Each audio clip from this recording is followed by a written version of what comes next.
settler outposts that had been erected without government's approval.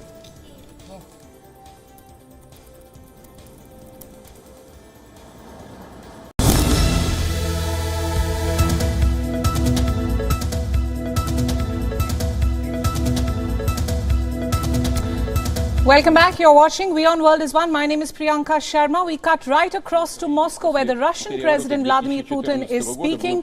He's essentially going to be talking about Russia's war in Ukraine. This is a State of the Nation address that's taking place in Moscow as of now. Remember, it will be 1 year since the war began, since Russia's invasion of Ukraine began.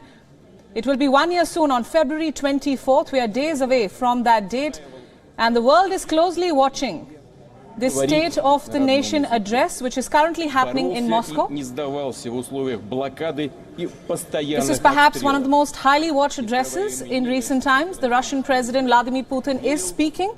It is important to note that foreign media and the world largely is focusing on the fact that he's speaking at a time when the war in Ukraine is about to complete 1 year. It will be 1 year since Russia mounted its offensive in Ukraine.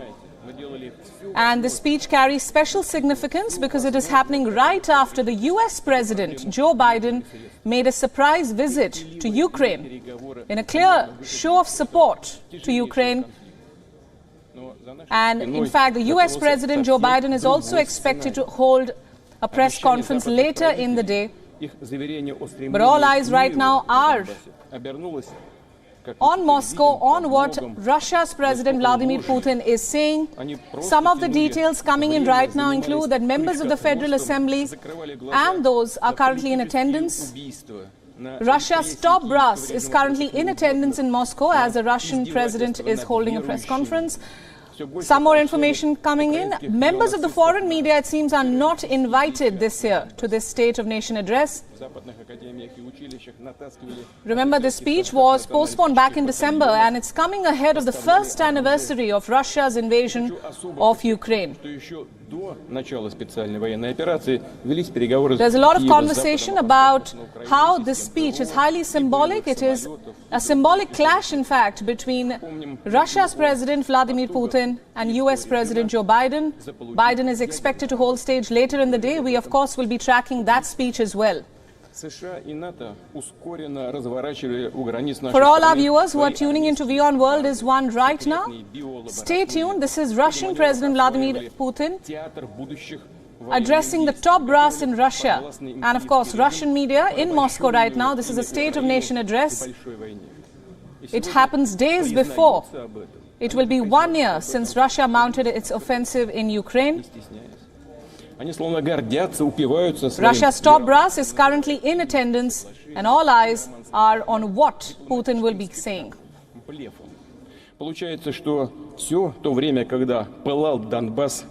Analysis, we have our guest of the hour. Joining us now is Fred Weir, live from Moscow.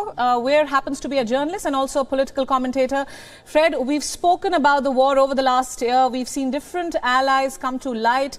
Now, this State of the Nation address carries special significance. It is days before. It'll be 1 year that the war in Ukraine began. President Biden is expected to speak later in the day. What's your analysis of what's going on at the moment in Moscow?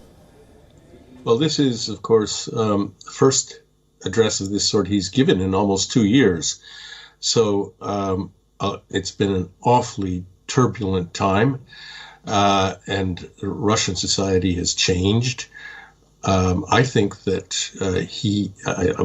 we're being told that he's going to concentrate on what's called the special military operation and how it's going.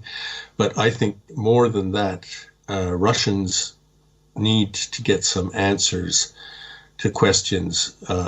The first question everyone I know has is when and how will this end? Putin, I hope, will give some indication of how that will be. But also, how is it going? Last year saw some disasters. Right. I mean, not catastrophes. Russia pulled back. It reformed its lines. Ukrainians celebrated their victories, but they didn't actually defeat the Russian army. Right, Fred, if I may come in just there, we are also getting some more statements that are coming from Vladimir Putin. We, of course, know that he is going to be talking about the stance of Russia when it comes to the narrative that he's building between the support that West has offered to Kiev. He says that US, NATO were deploying troops, secret biolabs near our borders. He also goes on to say that US and its allies were preparing for a big war, and now they are admitting it openly. How do you view these statements? Well, this is his main pitch to Russians about why they have to stay the course in this war. That is, we're not just fighting little Ukraine, we're fighting the United West.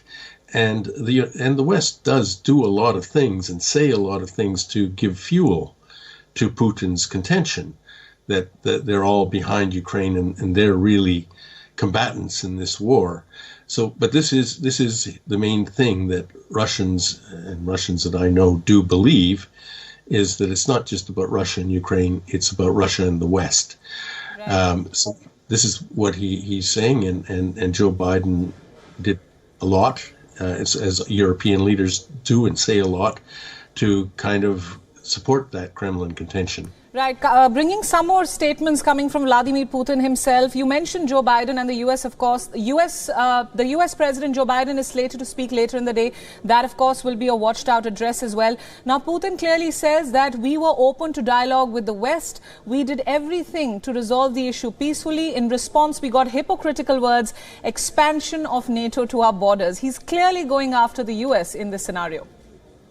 Well, yes, and they do see the United States as their main, their main enemy here, the main instigator of all this, as the Russians see it, and they will. A lot of that discussion that Putin wants to have about how Russia was reasonable and wanted peace is not a discussion that anyone else, even Russians, are going to want to have now, because a year ago, Putin made the decision to turn it into a hot war. And that's what we've got now. Dealing with that and getting out of that is what will be on everybody's minds. Right. He's also saying that the world is witness to how the US withdrew from weapon agreements. Will we see the US President Joe Biden tackling all these statements made by Vladimir Putin? He is going to be speaking hours from now. I'm doubtful that Biden will respond to Putin in a debate-style rebuttal. I don't think we're going to see that happening. I think Biden is going to reinforce. He's in Poland, and he'll be reinforcing what he said in Kiev yesterday. That is, the United States and its allies are behind Ukraine in this war as long as it takes. Right. Now, he also says that each of us is bound by a huge responsibility. I think the big question when the speech was announced was, where is the war headed? On February 24th, it will be 1 year since the offensive began. We've seen Biden make a surprise visit to Ukraine recently. It's a clear show of support to Ukraine in this war. So how do you see the situation progressing from here on? I think that we're going to see a shift in the battle lines. Russia made some strategic blunders early on. They thought they could take Kiev in a few days. That failed miserably. They thought that with less than 200,000 soldiers, they could hold those lines that they had in the first months in eastern Ukraine. The Ukrainians proved that wrong, but the Russians withdrew from Kharkiv and Kherson. As I said, in more or less in good order. The Russian armies were not destroyed, though they were partially defeated. Now, Russia has undergone a mobilization. They've got, I don't know how many, but the estimates run from 300,000 to 500,000 fresh troops there headed for the front lines. They must have a plan for a new offensive, either soon, as long as the ground is hard. Now it's frozen down there, or wait for spring, that is April, May. But certainly the Russians are going to launch an offensive. And they say that the Ukrainians are running out of ammunition, they're running out of manpower. They've been trapped in those grinding battles of attrition like in Bakhmut, and the Ukrainians don't have the ability to launch an offensive of their own. This is the Russian point of view. It's very upbeat nowadays, Right. Unlike 4 months ago. But certainly momentous events on the battlefield are coming. Right, that's a huge statement that you're saying, that momentous events are coming on the battlefield. He's also very squarely putting the blame on the West. That's something that's emerging, the narrative that's emerging from the statements coming in. He says that it was the West that unleashed this war in Ukraine, and we are only protecting our turf, almost saying that we were just defending ourselves in this war. How do you view this statement? Even a lot of Russians aren't going to fully accept it. I mean, I'm one of those who argued very strongly as a journalist and a commentator against NATO expansion into the former Soviet space. I thought the Russians had a strong point about that, also about the multilingual, multicultural nature of Ukraine and how nationalism wasn't the right fit for Ukraine. All those arguments are what Putin is mobilizing now. And he's got a lot of good points to make about the past, especially the past decade or so. But he is the guy who launched the war last February. He owns that. And, I think the Russians mostly support the war. It's hard to go by the polling. It's soft. Most Russians I know don't like the war at all, but think that now that Russia's in it, they have to win it. A lot of Russians answer the same way Americans did. Americans have had endless wars, and people will say, I support the troops. Right. That's not a political statement, but it is a statement that they're not going to oppose. And I think that's where Russia is at right now.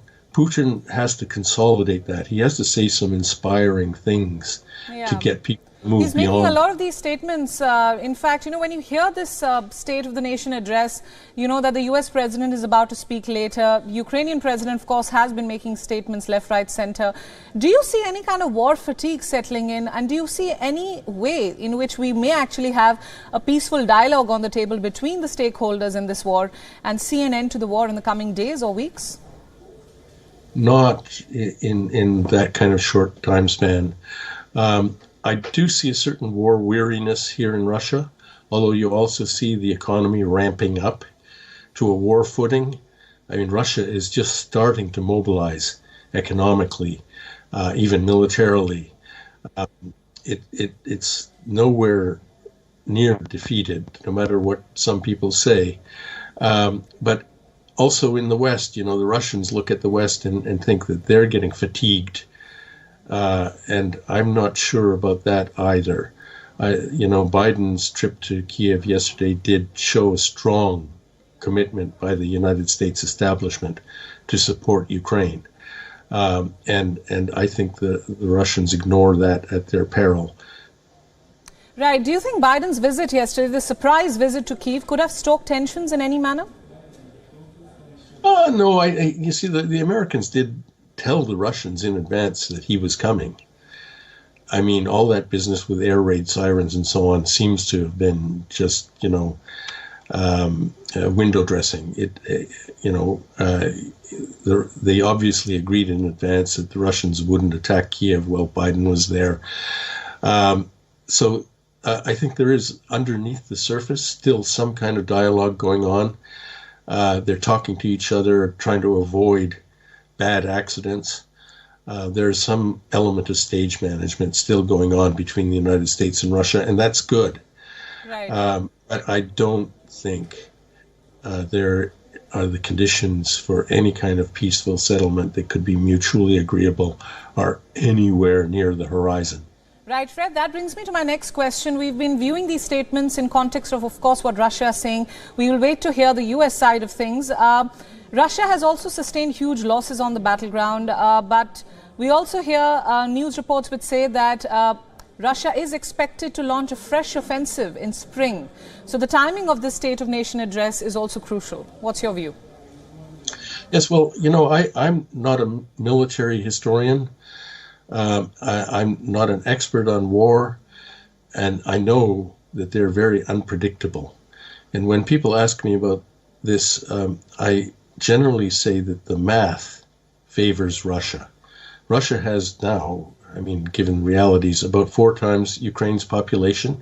It has an industrial base that is just, as I said, just getting ramped up to a war footing.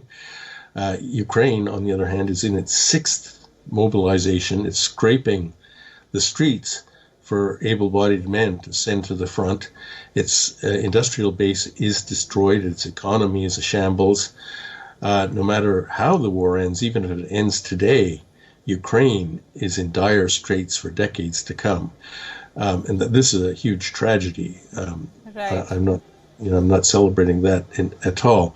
But the odds for Russia in the long term, winning in some sense, are very strong. No matter what kind of back and forth there has been in the past year, wars sometimes go this way, they surge this way, they surge that way. But in the end, the mathematics tend to prevail.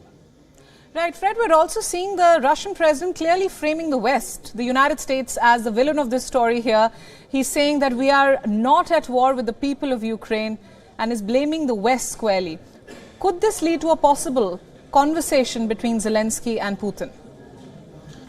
I don't know. You hear what they say, Putin doesn't say much directly in this vein at all, but Zelensky does almost every single day about what Ukraine will not accept, what Ukraine intends to do. A lot of it is bravado, but it also must reflect the commitment that he feels from his people and the people around him to fight on. And Ukraine has been fighting well. They've surprised everybody. They've definitely surprised the Russians.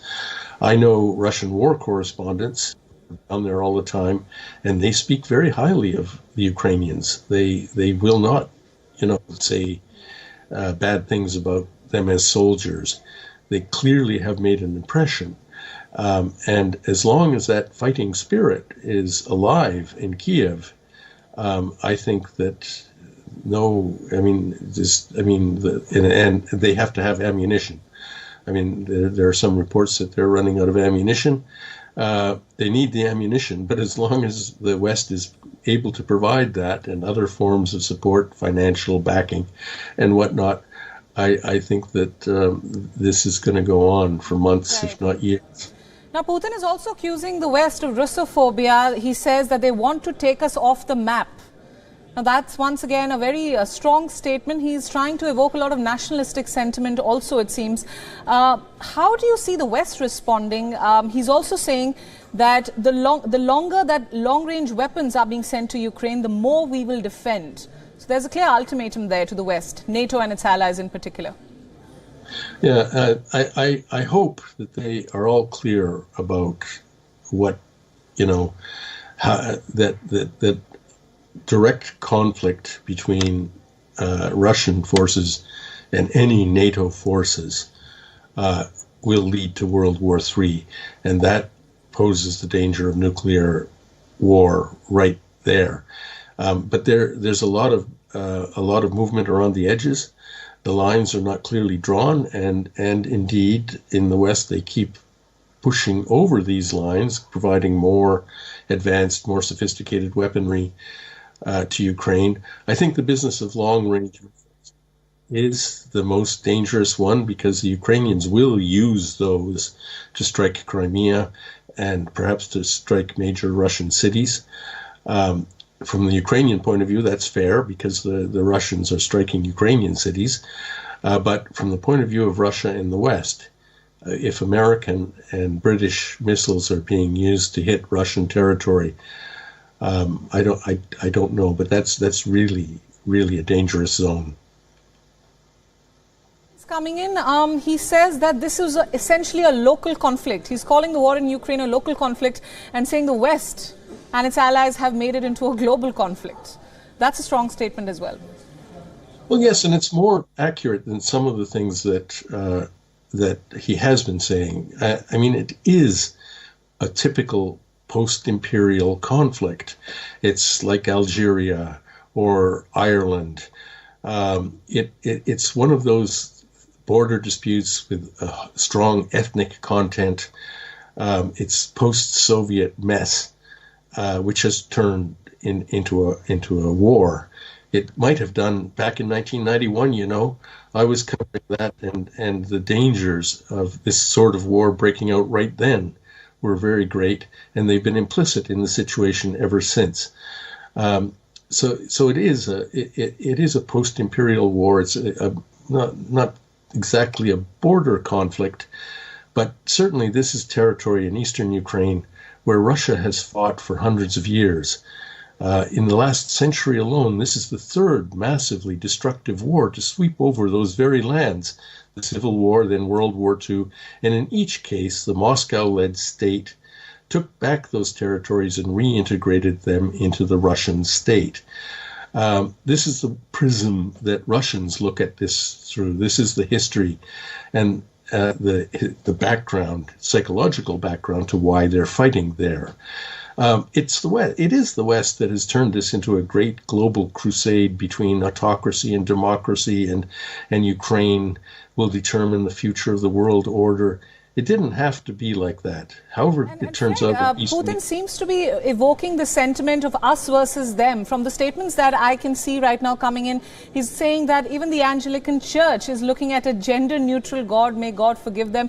He's going after different topics now. He's not just sticking to the topic of war and what lies ahead. He's essentially saying that the West is trying to shatter their own unity and that they want to protect their children from degradation. What do you make of these statements? Well, this is typical Putin, and I don't know why he wants to mess with, you know, the cultural decline of the West and mix it up with all this. Like Russia is a very conservative society. It is that. So he's speaking to the choir, you know, or preaching to the choir. When he says these things, it's just not relevant. It's not relevant to the war that's going on. But it is part of Putin's effort to try to convince Russians that they are the defenders of civilization here. They're the ones standing up to the forces of decline and decay. But it doesn't resonate with me, and I don't think it resonates with educated Russians either. No, you know, nobody in Moscow, at least in the circles that I inhabit, which are like educated, cultural elite people who, you know, intellectuals, let's say, that's a small sliver of society, but they're very modern. They don't care who's gay, who's trans. I mean, it's a very sophisticated level of people, and they will just laugh at Putin when he says these things. Thank you so much for all your insights. Thanks for joining us on WION at this hour. We'll, of course, come back to you for more updates. Putin's wartime address continues to make headlines around the world. For all our viewers who are tuning into WION World is One at this hour, this was the Russian President Vladimir Putin is currently holding a State of Nation address in Moscow. Russia's top brass is in attendance. He has clearly made the West the villain of this story. He says that it is the West which was provoking the war repeatedly, and that Russia was only defending itself, defending its turf. He says the US and its allies are currently seeking limitless power. He also emphasizes that Russia is not at war with the Ukrainian nation. He says that he's now laying out his grievances against the Kiev regime. Remember, all these remarks coming from the Russian president are coming hours before the US President Joe Biden is expected to also address the world about the situation in Ukraine. He made a surprise visit to Kiev yesterday in a clear show of support to Ukraine in this war.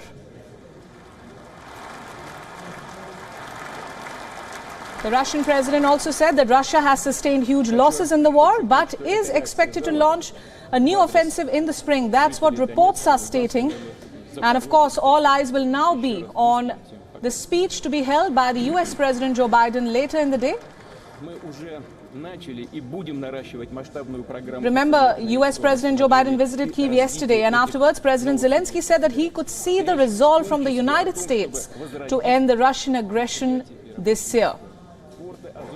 Putin making some telling statements. He said that Russia's very existence is at stake. He said that this was essentially a local conflict which was made into a global conflict by the West, NATO and its allies. He also says that the longer that weapons continue to flow into Ukraine from different allies, the longer Russia will continue to defend itself.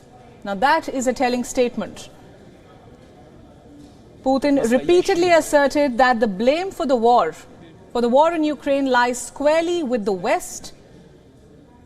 He says that the aim of the West is a direct aggression eastwards and to eliminate all competition. These are, of course, statements coming from the Russian president. Now, to put them into perspective, we are now being joined by Maximilian Hess, who is a Russia-Ukraine analyst. Maximilian, thank you so much for joining us. The Russian president's statements are making headlines globally as of now. It has been a very watched address, a State of Nation address. He's squarely putting the blame on the West and its allies for this war. He says the war was provoked by the West and Russia was only defending its turf. How do you view the statement? Well, thank you for having me. So far, Putin's speech has really just consisted of essentially his greatest hits and his arguments as to why he didn't actually start the war and why the West is at fault. He hasn't given us any new information other than to repeat those increasingly obviously propagandistic claims that, oh, it was the West supporting the government in Kiev, which was planning to ethnically cleanse the Donbas territories in the east. But he doesn't say why this means that Russia has to annex, as he's planned, its Ukraine's southern territories, Zaporozhye and Kherson oblasts. So, this is a speech he's meant to give every year. He skipped it last year. This is State of the Union, but so far there hasn't been anything really new there other than a restatement of his previous claims. I mean, only 20 minutes in, he was already talking about his issues with the West's approach to gay marriage. It's essentially just why he doesn't like the world as it's structured now rather than a new agenda. But clearly he's trying to evoke a lot of nationalist sentiments. He's again and again evoking this us versus them narrative. He's saying that the war is not against the people of Ukraine, but it is the West which is to blame. We know President Biden is expected to speak later. Do you see him tackling some of these statements? I don't think President Biden will directly address Putin's claims. I do think he will seek to rebut them indirectly by emphasizing how it was Russia that unilaterally started this war, annexing Crimea in 2014, fomenting the conflict in the Donbas by supplying local militias there with large amounts of tanks, heavy weaponry, and then even sending in Russia's own army surreptitiously in 2014, though he denied it at the time. And then also emphasizing how it's Putin's decision to have launched this war in its current phase last February, and that it's Russian troops that continue it. Ukraine is not fighting on Russian territory. Ukraine is fighting to defend its territory. And I think Biden will emphasize that and emphasize why it's so important for the West to remain not just partners, but really long-term allies of Ukraine in helping it defend itself. Right. Biden's visit yesterday, the surprise visit to Ukraine, was a clear sign of support. I mean, a continued support in the future as well. How do you see this war progressing, especially once you've heard Vladimir Putin's address? Well, I think Putin's address has just made it clear that he has no willingness to negotiate as it stands now, and that he plans on continuing his conflict for the long term. I think his initial strategy failed, but was a hope to seize Ukraine in a kind of blitzkrieg type attack. But now I think he's playing for the long haul. He recognizes that his forces are unlikely to score major victories on the battlefield in the short term, but that if he keeps the conflict up and continues to dedicate the entire Russian state towards that, we've seen he's willing to do that, including welcoming sanctions and the negative effects on the economy, that he can outlast the West's support. So Biden's statement in some way is an attempt to emphasize that the U.S.'s support is, he said before he left that the U.S. will support Ukraine for as long as it takes. And I think we're seeing both sides now outline their views for a sadly long-term conflict. Right, absolutely. Let's talk about the money involved. You know, I mean, they say that war costs money. Is there any fatigue on both sides? I mean, we know weapons are flowing into Ukraine, aid is coming in. But will this recent press conference, the State of Nation address, affect all that? I don't think that Putin is considering money as an issue right now. There have been a lot of reports in the Russian press about taxes on big businesses to essentially raid their savings, to dedicate that money to the war effort. We did see Russia run an extremely large deficit in January, down from the major surpluses it had last year on the back of high oil and gas prices. So I think the Russian economy is in a very dark place, but the reality is that there's only one decision maker, and that's Putin, and he's willing to dedicate the economy entirely to the war. For the West, I think that the overall cost of supporting and assisting Ukraine, if it has the potential to really significantly undermine the Russian army and to weaken Putin, that is a calculation that the Pentagon is very happy to make. Overall support for the war in Ukraine is just a fraction, under 5% of the U.S.'s total annual defense budget. And let's be frank, there's little that decision makers in the Pentagon like more than seeing Russian troops stuck in this heavy quagmire. Maximilian, this is a question we've repeatedly asked, but we need to ask this again, especially after this evocative address from Vladimir Putin. Is Russia at all afraid of being isolated at a global stage? Well, I think it's important not to confuse Russia with Vladimir Putin. There are many Russians who are unhappy with that. We've seen an estimated around 1 million flee since his conscription draft announcement last September. Many Russian businessmen will complain about that privately, but there's only one decision maker, and Putin himself is very happy to have Russia isolated. And as we've seen in this speech, he's using it to drive his illiberalization agenda. Lots of NGOs and other groups have been closed down over the last year, independent media. He's using this to enable the state to take even greater control of the economy. So I don't think that we should say that this is a view held by all of Russia or all Russians, but sadly it is a view held by Putin, and he's the one whose decision matters. And for him, he's very happy to have Russia isolated. There are some elements of support for Russia in China and in certain parts of the third world, in Africa, where Russia's military interventions have helped put up a lot of governments that have come to power through coups in recent years. But from international leading voices, Russia's allies are very, very small. We see at the UN the votes in its favor. While some nations abstain, it really only has Syria, North Korea, Nicaragua, sometimes Venezuela, and Belarus voting alongside it. That's not exactly an international alliance of note. Maximilian, thank you so much for those views. Stay with us on this special broadcast. We'll continue. We now go over to my colleague Ananya Dasgupta, who will get you the latest from Putin's wartime address. Thanks for watching.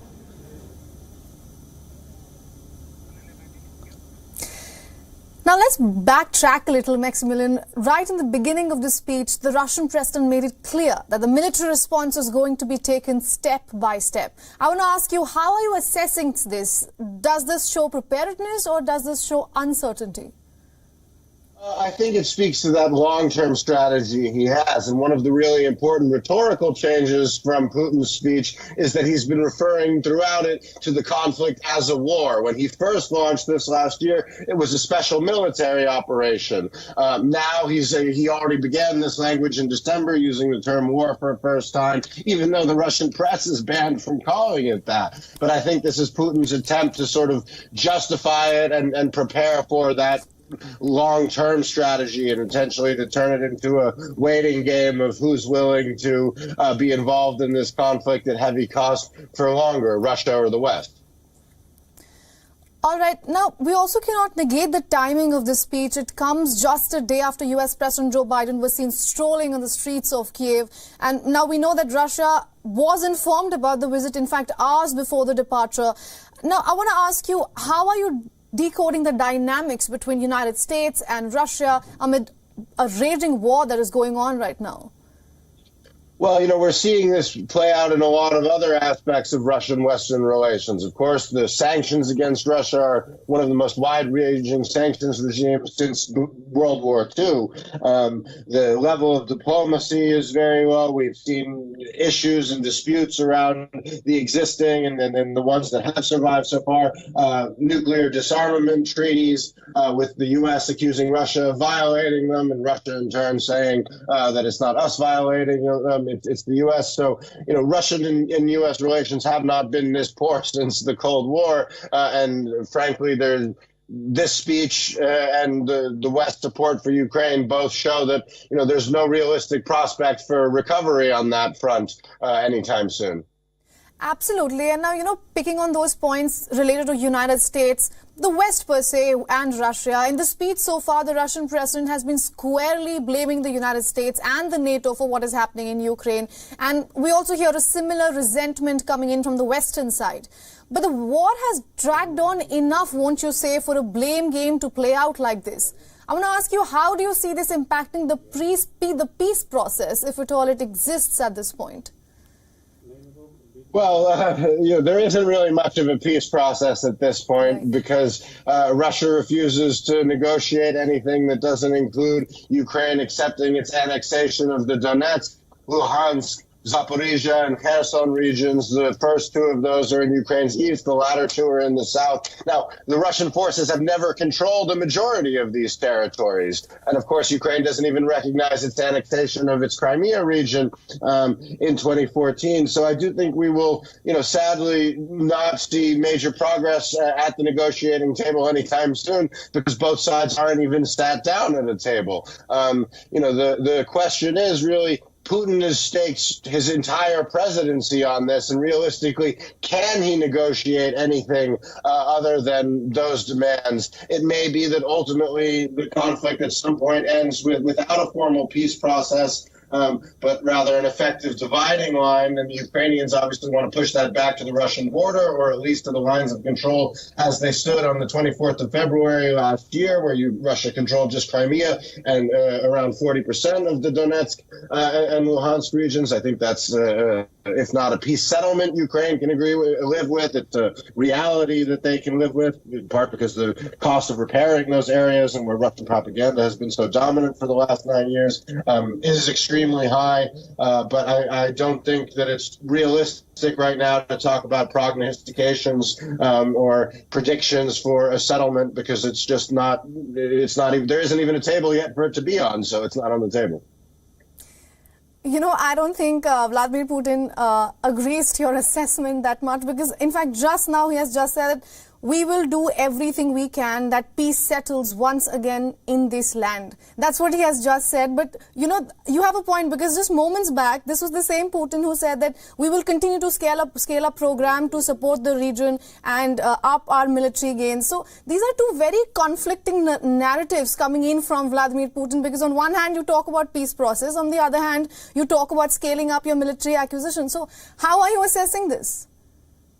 Sure. Well, Putin, if you listen to his recent declaration about plans for peace and then his earlier statements about the supposed Nazification of Ukraine, which is led by a Jewish president, a claim that's obviously complete nonsense.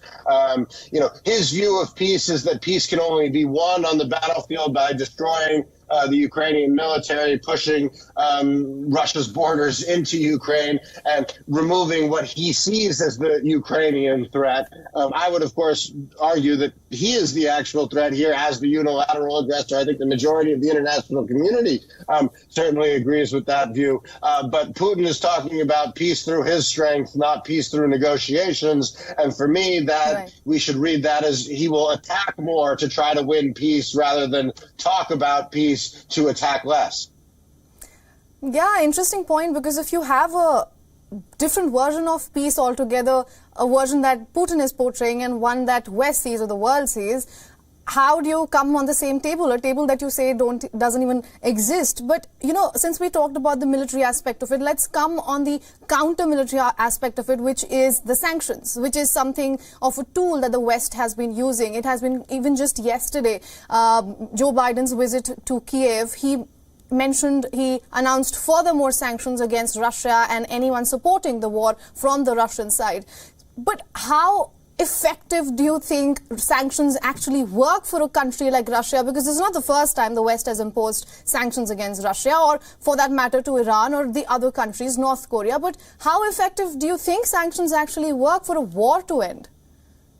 Well, so I think your question gets to the right point. We need to talk about what is the purpose of sanctions. And oftentimes people say, oh, sanctions are meant to try to force Russia to stop the war by prioritizing the economy over it. But actually, I don't think that that is the way that sanctions work. Sanctions are not a particularly effective deterrent, and they aren't effective at causing governments to change their agendas. We've seen that in countless examples from, Cuba, which has been under U.S. sanctions for 70-some years now, Iran, even South Africa before the end of apartheid. It wasn't, the sanctions that caused that, but rather domestic developments.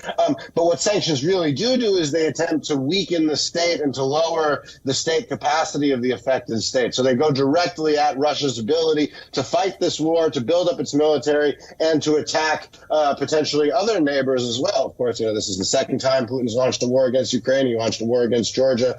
Before that, in 2008, many Eastern European countries feel very much at risk of being Putin's next target. And the sanctions not only target the Russian economy more broadly, but specifically target its military and its ability to buy and to secure the kind of technology that it needs to keep its military as a modern fighting force. That being said, the real toughest sanctions come on Russia's central bank and effectively serve to cut it out of the international economic system. And this is where I think we'll see the long-term impact of these sanctions, because as I said, the war looks like it's going to be going on for some time. Sanctions are also much harder to lift than they are to implement because, you have to explain why you're lifting them. And without a Russian defeat, I think that would be a very hard argument for any Western leader to make.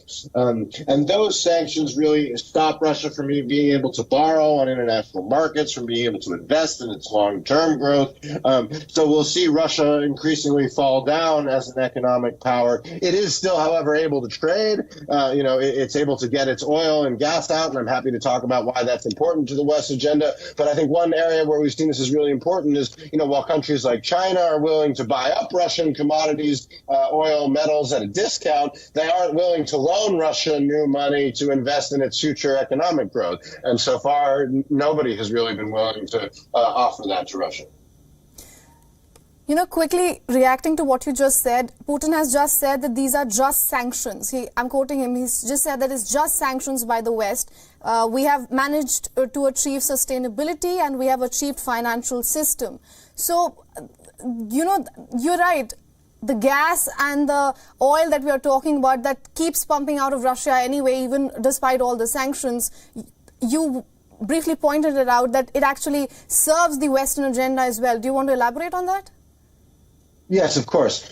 Russia is one of the world's two largest oil producers. The major oil power, it's a major gas power as well. We've now seen Europe break its addiction to Russian gas, and actually gas prices are at 18-month lows, well below where they were even before Putin was beating the drumbeats of war at the end of 2021 and 2022.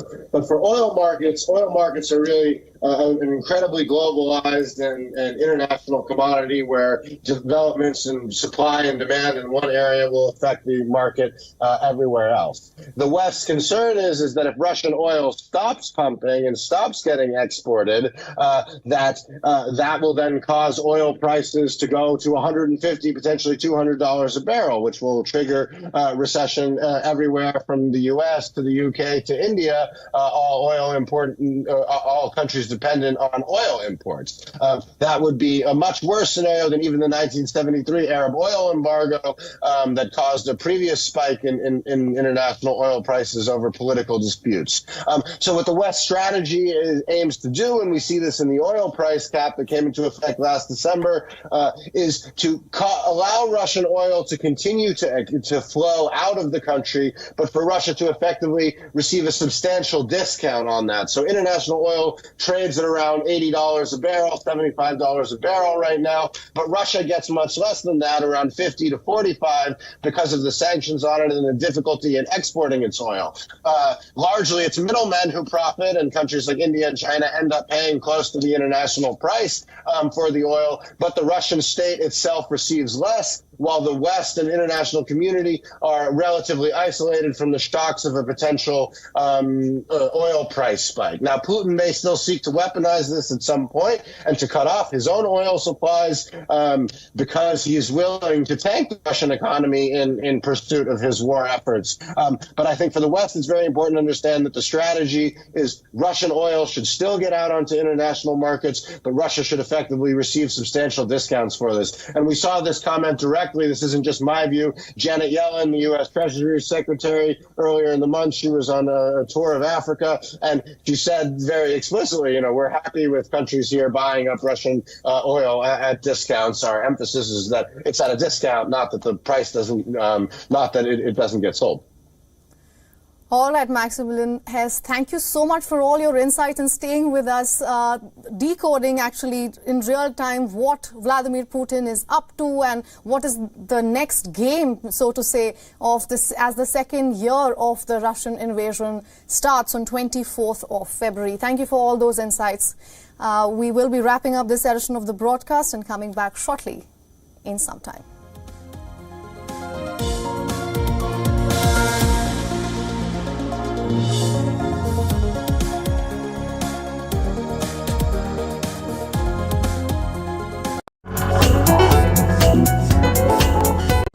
The stress of our world can take a toll on our physical and emotional health. Here, in New York's Catskill Mountains, lies a luxurious place of healing called WION Wellness Center.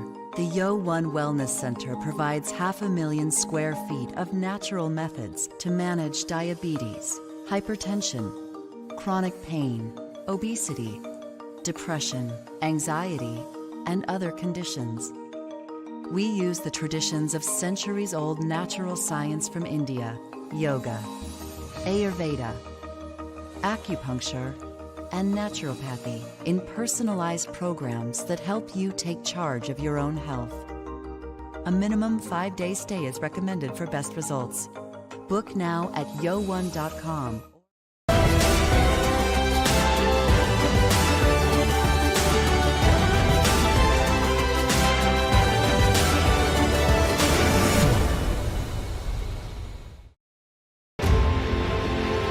It's code red for humanity. The alarm bells are deafening. Wildfires, floods, and hurricanes. Extreme climate events warn of impending doom. Is the world heading towards a climate catastrophe? Watch WION's Climate Tracker weekdays at 12 p.m. GMT, 5:30 p.m. IST.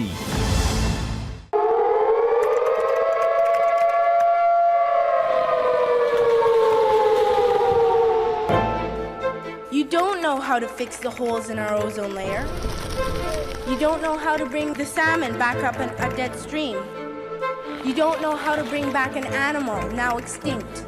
And you can't bring back the forest that once grew where there is now a desert. You have ignored us in the past and you will ignore us again. We have run out of excuses and we are running out of time. Show us your faithfulness. Show us your trustworthiness. Show us your honesty. Prove us wrong. We desperately need you to prove us wrong. God help us all if you fail to prove us wrong. God help us.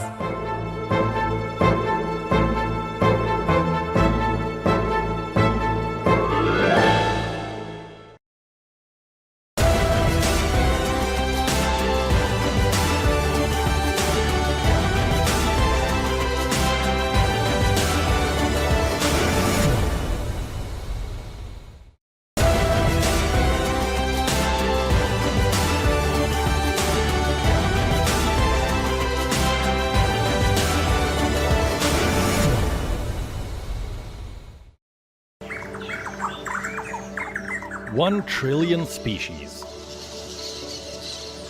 7.8 billion humans.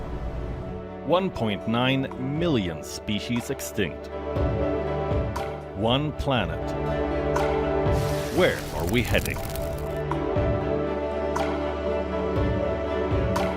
What should we do? Watch Climate Tracker, only on WION. World is One.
From the world's most volatile region, conflicts over faith and boundaries.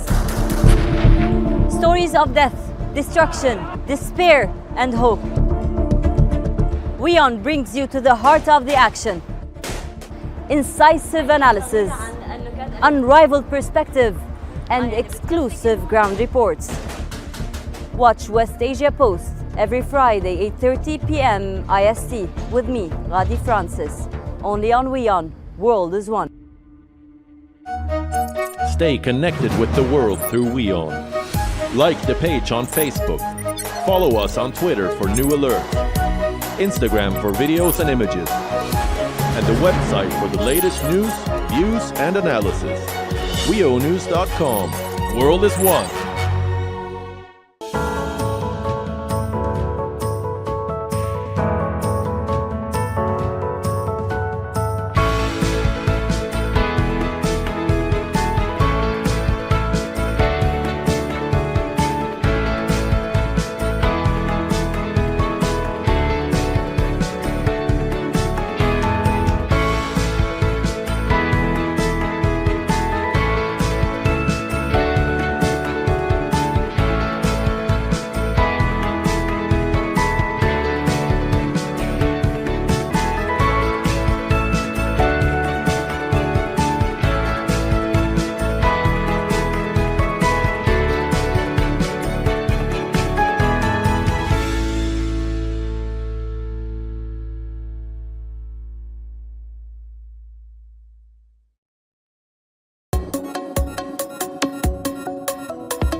This week on World of Africa, it's showtime for Nigeria. As election day nears, we'll look at the numbers of those who make their voices heard at the ballot and the contenders' final pitch to the electorate. Bickering priests and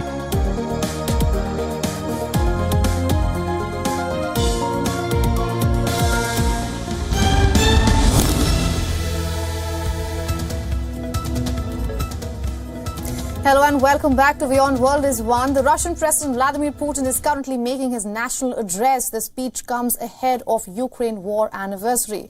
That is on 24th of February. Putin has categorically blamed the United States and all its NATO partners for what is playing out in Ukraine.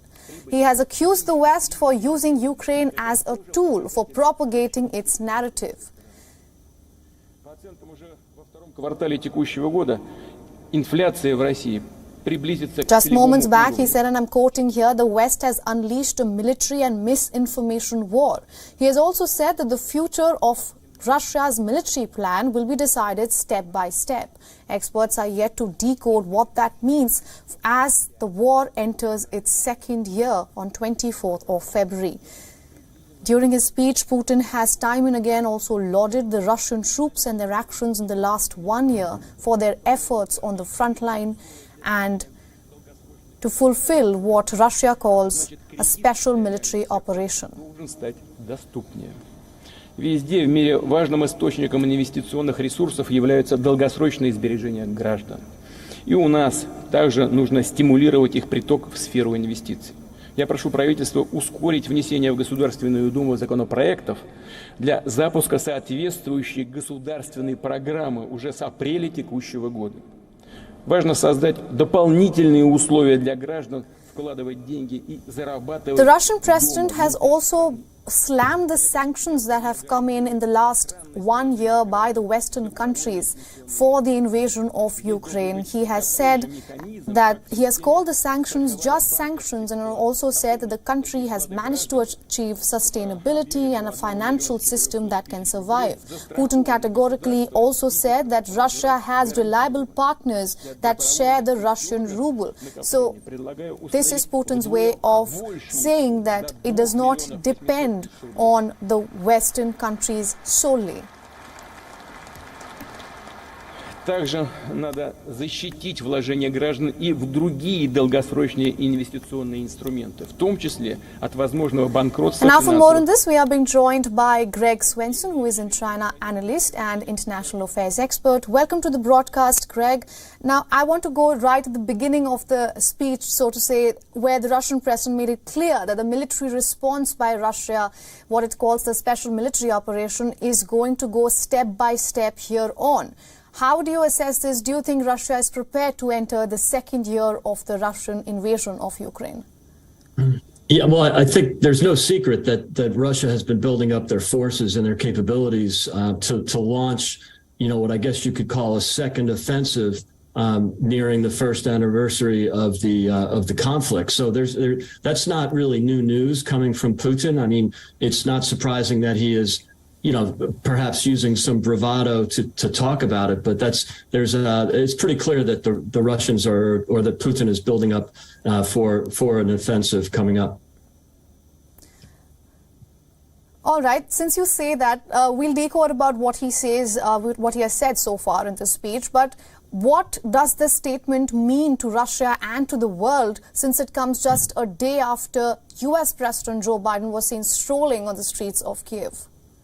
Yeah, there's clearly a battle of words going on right now between Biden and Putin. This is as much a conflict between Putin and the West, Putin and the United States for sure, as much as it is a conflict with Ukraine. So I think that the fact that President Biden made the trip, with some danger involved or some risk, kind of raised the bar a bit.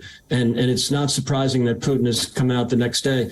Granted, this was a planned speech, but there's clearly a war of words going on right now. I'm not sure it's helpful in terms of trying to dial down the rhetoric, but it's important to remember that Biden, as usual, was using the occasion to talk up his book and use some bravado, much like Putin in a very Trumpian way. But he's not delivering any more advanced weaponry. There's no long range precision weapons and no F-16s, which are the things that Zelensky has really asked for. It was just more of the same, more anti-tank javelins, more, anti-armor systems, more radar systems. That's all helpful, and I think it's helped the Ukrainians quite a bit. Clearly, the Ukrainians would have failed miserably without assistance from the U.S. and the U.K. specifically, but generally from the West. But there's really no escalation in terms of more advanced systems being delivered. So I'm not sure that this is going to really change the outcome, although, it'll surely help sustain and prolong the battle. All right. Since you said that there were risks involved in U.S. President Joe Biden visiting Kiev, we are just being told that Russia was informed about the visit just hours before Biden's departure. So how are you decoding this? Because there's clearly a channel of conversation between the White House and Moscow. So them informing Putin, them informing the Kremlin rather, about the departure, about the visit to Kiev. How are you decoding that? Yeah, it's confusing, but I think that it was wise to inform the Russians just in case they were planning to an attack of some sort, not because the president was there, but just coincidentally. If they did that, and it's not unusual for Putin and the Russian army to bomb citizens and civilians. And so, I think there was the risk that it could be a coincidence, which surely the Russians would not want. They would not want to escalate by, sending any sort of missiles into Kiev while President Biden was there. And I appreciate that it would have been a mistake. And so it was important for the U.S. to let them know just prior in case there was some plan for an attack. Right. Since you mentioned China just a while back, I want to bring in Beijing into this entire geopolitical situation that is panning out. Just days before, Antony Blinken, the U.S. Secretary of State, had accused China that it is mulling over sending arms and ammunition to Russia, to which Beijing quickly reacted and said that it's not U.S.'s business to tell us what to do and what not to do. So how do you see China coming into this already complicated situation?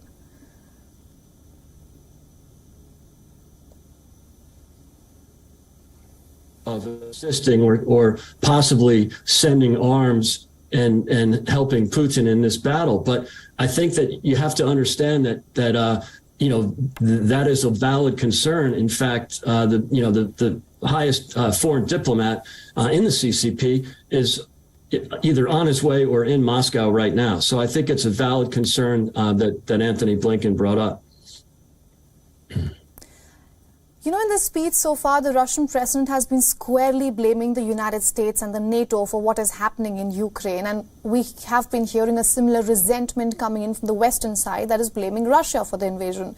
But the war has dragged on enough for a blame game to continue. Would you agree with me?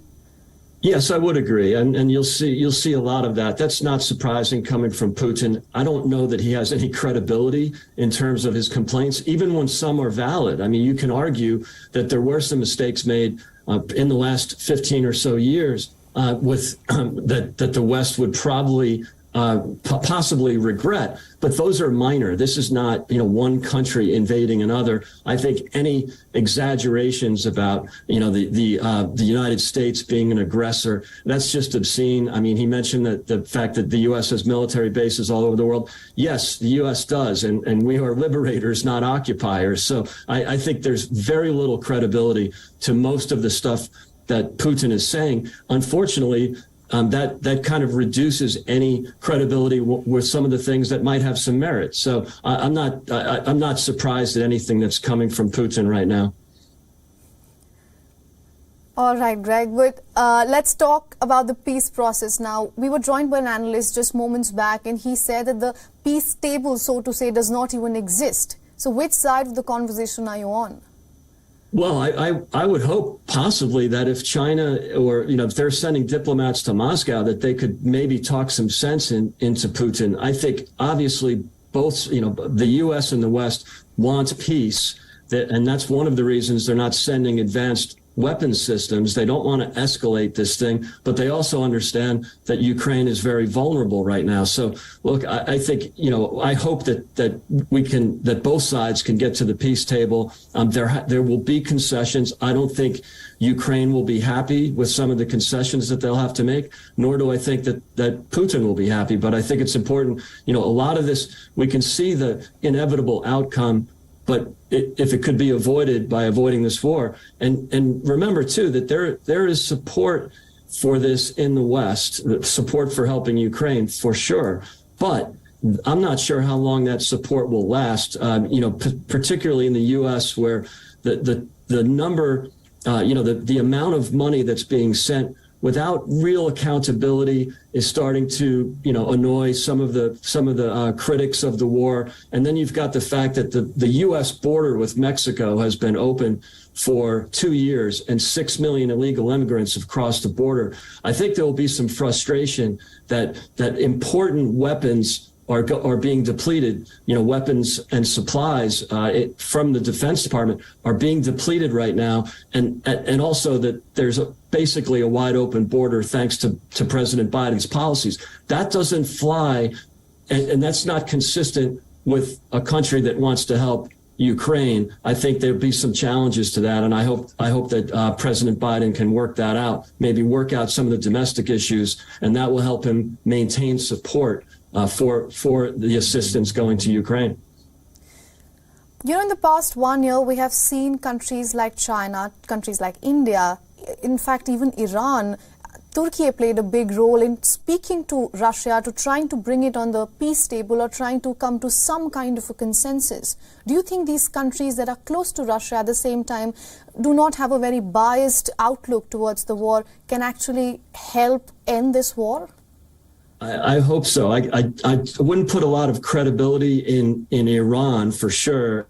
I would hope that China, in a purely transactional way, will realize that, the longer this conflict goes, the more difficult things will be for Russia in terms of trade, and also the relationship with the rest of the world. And I think I could say the same for India. They've been, neutral and trying to stay out of taking a direct side in the conflict. But this is going to affect global trade. It's going to affect energy resources. Obviously, it's affected food security in a great way. So hopefully some of these countries in the global south can actually look at this from a transactional view, not necessarily philosophically, but just realize that, this disruption to, for example, with wheat and fertilizer, sunflower oil, these are disruptions. And hopefully the world can encourage Russia to take a long-term view and consider that some of their allies or trading partners are going to suffer because of this.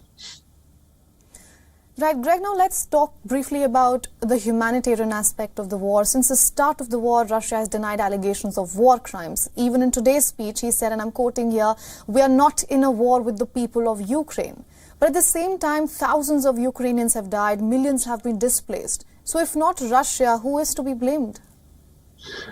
It's a great question. And look, I'm not sure there's a lot of credibility in the West for what is being delivered, what news is being delivered by the mainstream media, and as well as from the government. So there's a lot of distrust in President Biden. There's distrust in the institutions because of some of the, a lot of misinformation that's come from both the government and the media the last few years. However, the one with even less credibility is Putin. So it's really hard to take him seriously when he says there's been no war crimes. Again, it's hard to judge who's exaggerating more or whether some of the information is completely credible. But I think if someone was really serious and looked at what's happening, you'd have to argue that the criticisms from the West about war crimes and the humanitarian disaster that's been caused for the most part by Putin has some validity.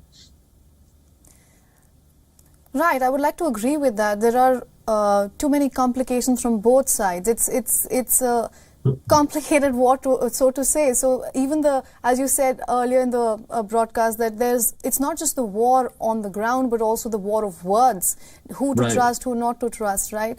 But I want to now bring in the aspect of sanctions, something we have seen throughout the past 1 year. Even in yesterday's visit by the US President Joe Biden, we saw new sanctions levied against Russia and any party that helps Russia in the war. But in this 21st century, I want to ask you, how impactful do you think sanctions actually are? It's a great question, and clearly they're not as impactful as the U.S. would wish because of the global connectivity in global trade. It's almost impossible to really cut off a country as big as Russia. It's not, surely not a sizable economy compared to the U.S. and China, obviously, and the EU. But this is it's not insignificant, especially because there are such large energy resources. So the world is dependent on Russian coal, Russian oil, Russian natural gas, as well as Russian food. And so, as well as, wheat and other food product coming out of Ukraine. So it's very difficult to cut them off. And all you're doing really is cutting out the swing price. So even if you don't buy oil directly from Russia, first of all, they can sell it to India or China, and they're clearly doing that. And secondly, even if you don't buy it directly, it affects the global supply. It affects the prices. So I think these sanctions coming from the U.S. are very difficult to argue for, especially because President Biden has been so hostile to the energy sector in the United States. And that's because that was the swing price before Biden took office. And now you've got 1 million barrels a day less of oil being produced because of Biden's hostility to the energy sector. You can say the same for natural gas as well. So this is really incoherent and inconsistent to try to block Russia from shipping oil, but at the same time, try to suppress the supply from your own country. It doesn't make sense. All it leads to is disruptions and pain and difficulty for people in the world who now can't afford to heat their homes, especially in Western Europe. So I think you've got some self-inflicted wounds here. So I think clearly sanctions don't work if you have incoherent energy policy and hostility to the private sector at home. And I think Biden will suffer if he doesn't try to make some more coherent strategy and deliver that strategy. Very interesting points there, Greg. Stay with me. I just want to quickly go to our correspondent, Anas Malik, who is currently live from Kiev. Anas, what are you hearing from Ukraine at the moment? We are being told that the Russian president's speech is still ongoing. What are you hearing from Kiev? Well, it's certainly being very closely monitored and watched out. We saw Giorgia Meloni walking in a short while back to right in front of me and walking towards her hotel.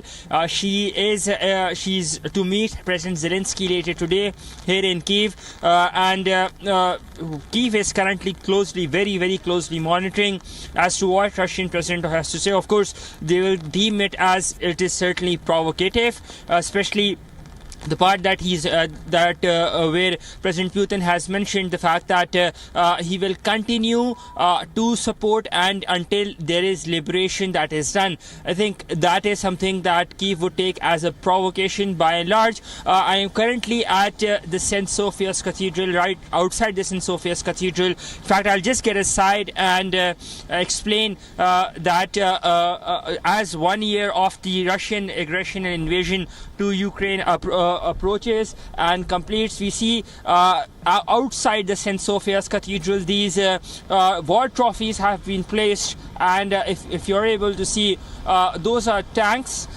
those are cars, trucks, weaponry, vehicles, rockets that have been captured by the Ukrainian authorities. These originally belonged to the Russian side, but they're now put up at display for the world to see. This is at main Kiev city center. This is the St. Sophia's Cathedral where the display has been put up at. So that explains that the Ukrainian side are not giving up. They would want the world to know that they are putting up a proper fight, and they would do all what it takes to give up, to ensure that the fight ranges on, and they do not end up giving an inch of their territory as what they have been claiming.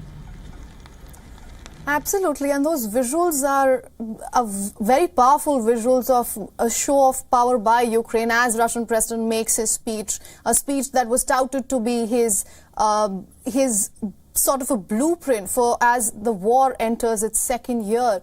And I want to ask you, right in the beginning of the speech, the president also said that Russia is ready to, the military response by Russia, the president is going to take it step by step. How do you think Kiev is going to react to that?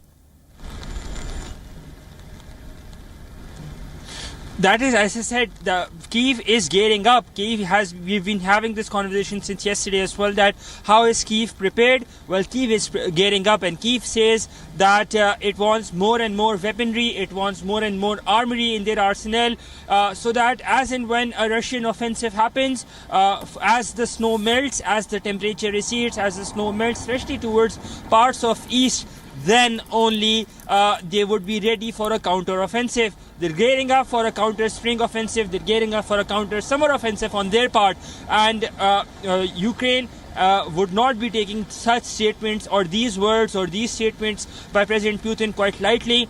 In fact, what will also be very closely watched out will be President Biden's address as to what he has to offer to Ukraine. We understand that he was here yesterday here in Kiev, where I'm standing not far from where we were doing our live earlier this morning. That's exactly where President Biden was, and his speech as to what he has to offer in Poland, that was something be very, very closely watched out, along with the speech of President Putin.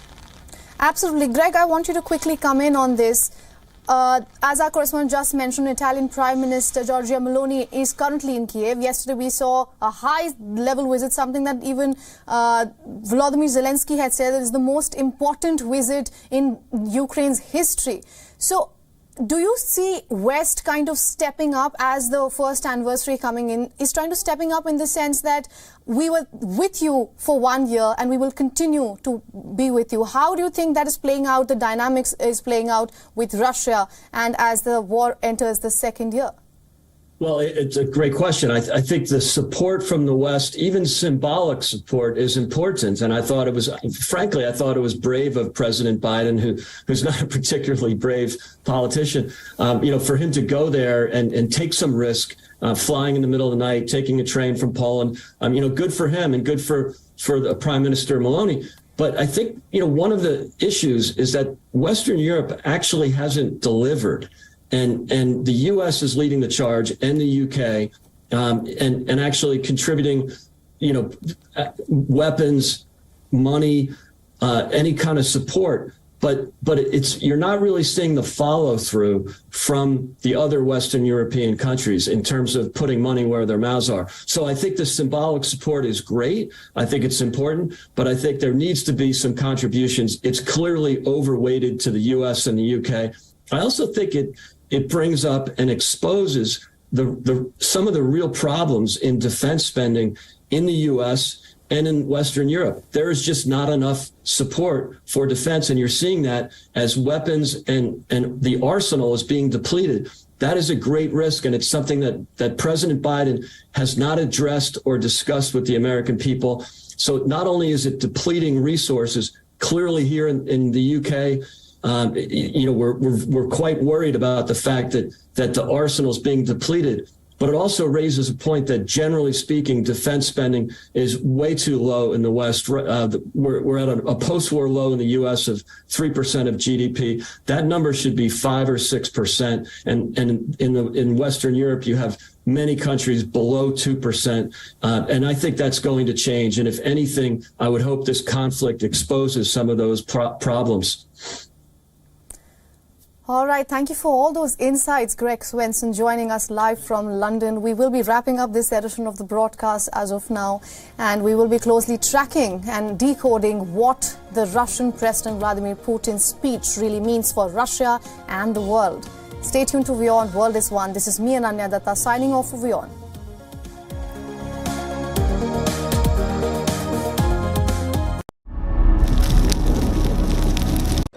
The stress of our world can take a toll on our physical and emotional health. Here, in New York's Catskill Mountains, lies a luxurious place of healing called WION Wellness Center. The WION Wellness Center provides 500,000 square feet of natural methods to manage diabetes, hypertension, chronic pain, obesity, depression, anxiety, and other conditions. We use the traditions of centuries-old natural science from India, yoga, Ayurveda, acupuncture, and naturopathy in personalized programs that help you take charge of your own health. A minimum 5-day stay is recommended for best results. Book now at yo1.com.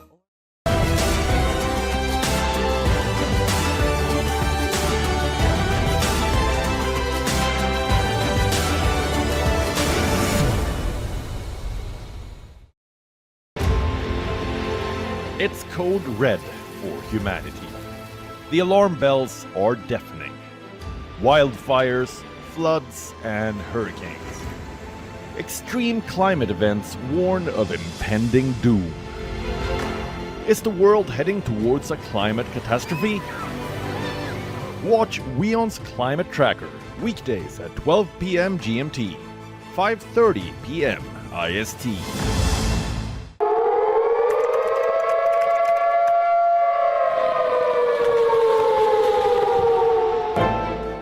You don't know how to fix the holes in our ozone layer. You don't know how to bring the salmon back up a dead stream. You don't know how to bring back an animal now extinct. And you can't bring back the forest that once grew where there is now a desert. You have ignored us in the past and you will ignore us again. We have run out of excuses and we are running out of time. Show us your faithfulness. Show us your trustworthiness. Show us your honesty. Prove us wrong. We desperately need you to prove us wrong. God help us all if you fail to prove us wrong. God help us.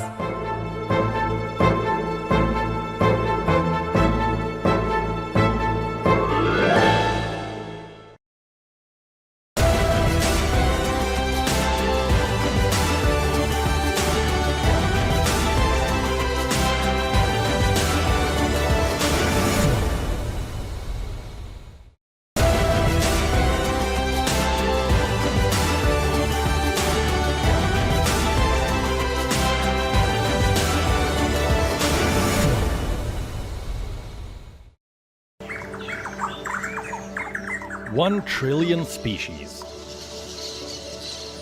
7.8 billion humans, 1.9 million species extinct, one planet. Where are we heading? What should we do? Watch Climate Tracker, only on WION. World is One.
From the world's most volatile region, conflicts over faith and boundaries. Stories of death, destruction, despair, and hope.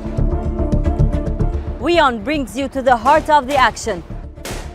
Incisive analysis, unrivaled perspective, and exclusive ground reports. Watch West Asia Post every Friday, 8:30 p.m. IST with me, Radi Francis. Only on WION. World is One. Stay connected with the world through WION. Like the page on Facebook. Follow us on Twitter for new alerts. Instagram for videos and images. And the website for the latest news.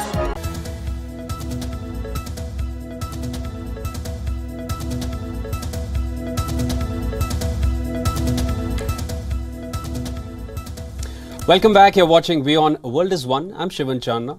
We're cutting across live to Vladimir Putin as he's continuing his speech. сумме почти на 20%. Будем и дальше увеличивать минимальный размер оплаты труда, причем темпами выше инфляции и роста зарплат.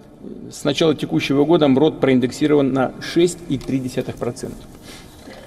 Предлагаю с 1 января следующего года вдобавок к запланированному повышению провести еще одно на дополнительные 10%. Таким образом, минимальный размер оплаты труда вырастет на 18,5% и составит 19 242 рубля. Теперь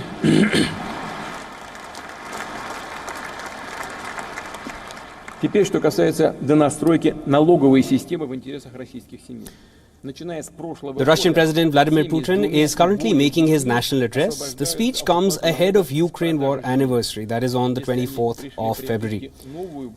Putin has categorically blamed the United States and all its NATO partners for what is playing out in Ukraine. He has accused the West, the US in particular, for using Ukraine as a tool for propagating its narrative. He said, and if I were to quote here, the West has unleashed a military and misinformation war. He's also said that the future military plan will be decided step by step, which clearly goes to indicate that there is a future to the war. It is not ending anytime soon. So if Biden decides to visit Kiev, that does not mean that Russia is going to back off.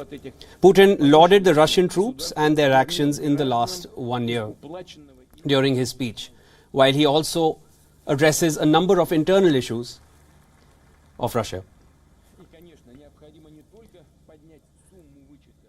Putin's theme for the entire speech remains the same.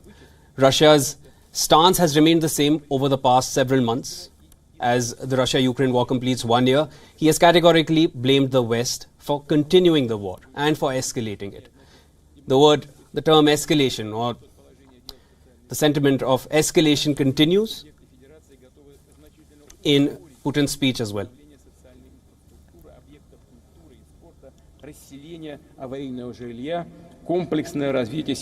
Putin's speech comes just a day after Biden made a surprise visit to Kiev. For more on this, journalist and analyst Yair Navot is joining us live from Amsterdam. Hi. Welcome to WION, Yair. I wanted to ask you, now, Putin has blamed the West earlier, and the theme seems to remain the same in this speech as well. How do you interpret Putin's words? Sorry, can you repeat the question? I couldn't hear you. Yeah, I'm saying Putin's stance and his sentiment and his theme of his address towards the US and his address towards the Russia-Ukraine conflict has sort of remained the same. He categorically blames the West. How do you interpret Putin's words in this current speech of his? Yeah, well, I think that during this speech, what we can see actually is more of the same from President Putin. I didn't hear anything new or any change in mind or change of thought regarding Putin's attitude to the war. What we see is basically President Putin repeating things that he said in the past. Basically, as you said correctly, he's blaming the West for the war in Ukraine. He's blaming the West for what happened during the years before the war. He mentioned the negotiations that took place in the years before the war, since actually 2014, regarding the Donbass area. And he's saying that Russia was trying to negotiate with the West and with Ukraine, but in response, Ukraine and the West basically ignored the Russians' request for security guarantees, and this is why Russia has to defend the people in the Donbass area. So from that perspective, we didn't hear anything new. We hear more of the same, and I think for President Putin, it's very important to show to the Russian people that Russia is actually being attacked, as far as he's concerned, by the West and the collective West, as Putin likes to call it, and that Russia needs to defend itself and its values. And I think it also Putin is trying to show that the West and in particular the US are hypocrites from his perspective, because he mentioned the fact that the U.S. has so many foreign bases, military bases around the world, and the U.S. is trying to control everything that's going on in the world. So I think from that perspective, it's more of the same. Yeah, do you feel Biden's visit to Kiev is only going to aggravate the situation? Because Putin does not seem to show any signs of backing off, and the narrative sort of remains the same. He is continuing with his voice of dissent. How do you think year 2 is going to look like for Russia and Ukraine? Because clearly it's not going to stop anytime soon. Yeah, I think that the visit of President Biden in Kiev yesterday wasn't meant to make President Putin afraid or anything. I think that the main thing behind the visit was a real desire from the Biden administration to show real support for Ukraine and to make sure that the Ukrainian citizens and the Ukrainian government and, of course, President Zelensky can be assured that the U.S. will keep supporting Ukraine into the second year of the war. Now, from the other hand, as you said correctly, I don't think that it changed anything in Mr. Putin's calculations.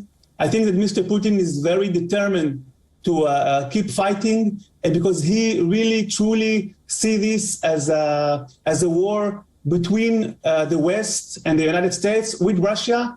And in his view, the West and the United States are trying to weaken Russia and maybe even are interested in regime change in Russia. And therefore, we are in a point where, at the moment, there is no chance for any diplomatic solution. I think that we are going now towards maybe an escalation in the war. Within the next few weeks, maybe at the start of the spring, I assume that we're going to see a big another counterattack from the Ukrainian forces in order to try and free more occupied land from the Russians. So this is where we stand now, and I think that we're going to see this war keep going at least until the end of the year. Yair, year 1 between Russia and Ukraine had Russia on one side, it had Ukraine on the other, but there has been a constant question about whose war is it anyway. Just as Biden came to Kiev, there were news of Wang Yi from China going to Russia. And there's already been Raisi's visit to China from Iran.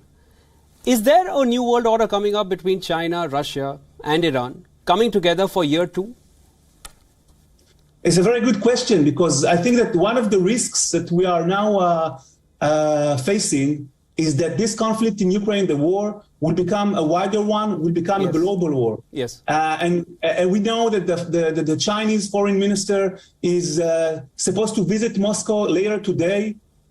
We know that the tension between China and the US is increasing. So I think this is a very good point. But I think that the Biden administration will try to play on both fronts, of course, and to make sure that China understands that the U.S. has no intention in escalating the situation in, for example, around Taiwan.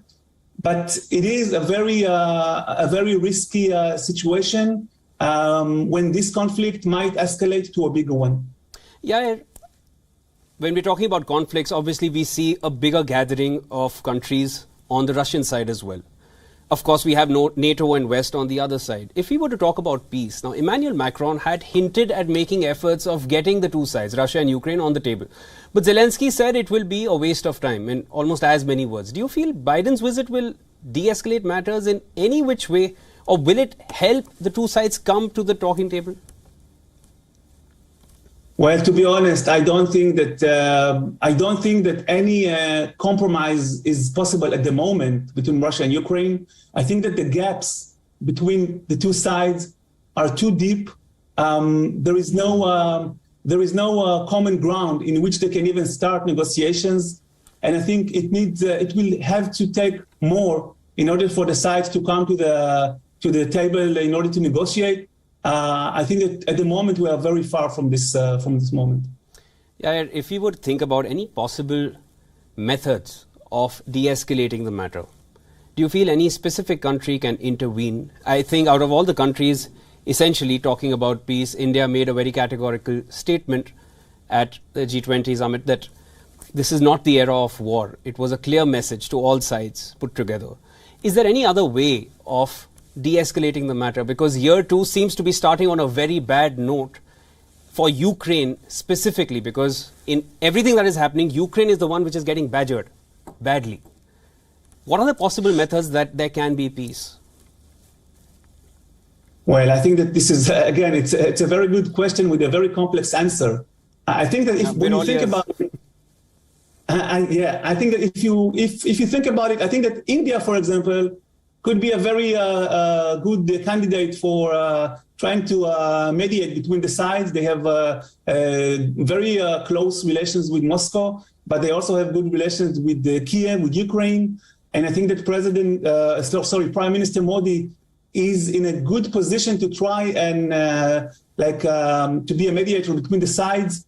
But unfortunately, I think that when we look on what's happening on the ground, I think this is the main reason why the moment, unfortunately, I guess that it won't be possible. Not now. Something serious, very big needs to happen in order for the sides to sit and negotiate. Either it will be a huge military success of one of the sides, either it will be a change in leadership. Something needs to happen. As long as it doesn't happen, I guess that we're going to see more of the same and even worse. It's almost like a saving face at the moment, because none of the sides backing off it's not going to agree with either of the sides. US is not going to back off. It has not done till now. And if we were to look at the past, US never exited Afghanistan for 20 years. And it called it, there have been a lot of reports coming in that Ukraine very well might just be US next forever war. Do you feel that could also be a condition? Because US and Russia have never seen eye to eye. We all know the history. What is this Ukraine-Russia conflict heading towards? Do you think it's going to carry on? Because none of the sides seem to be backing off at all. Yeah, unfortunately, I think that the scale of the war and the amount of casualties and, the hatred and the terrible thing that we saw during the last year created such an atmosphere which it will be very hard, to cancel, to change. The Ukrainians, from their side, of course, they see no reason to stop the war. They want to free their land, which was occupied by the Russians within the last year, or actually since 2014. And while they are being supported by the US for the last year with a lot of money and equipment and arms, I think that they feel that they have the capabilities to be successful. From the other hand, the Russians, they feel that there is a war by the collective West against Russia. And this war is not only about Ukraine, which is a very important region for Russia, but also they think that the West is interested in regime change in Moscow. And therefore, we are in a situation, kind of a deadlock. And at the moment, as I said, and I will say it again, at the moment, I don't see any serious possibility for a real diplomatic solution. I think that we need to probably wait a few more months to see the developments on the ground, and we will be smarter. Before that, I don't see any way that this conflict will be resolved diplomatically. If we were to look at the two sides, and I'm not going to talk about Ukraine and Russia, let's just call it the way it is. If you're going to look at the two sides, US and Russia, what exactly are they looking at? Just eastern Ukrainian sides or those cities are enough for Russia, or do you think Russia wants more?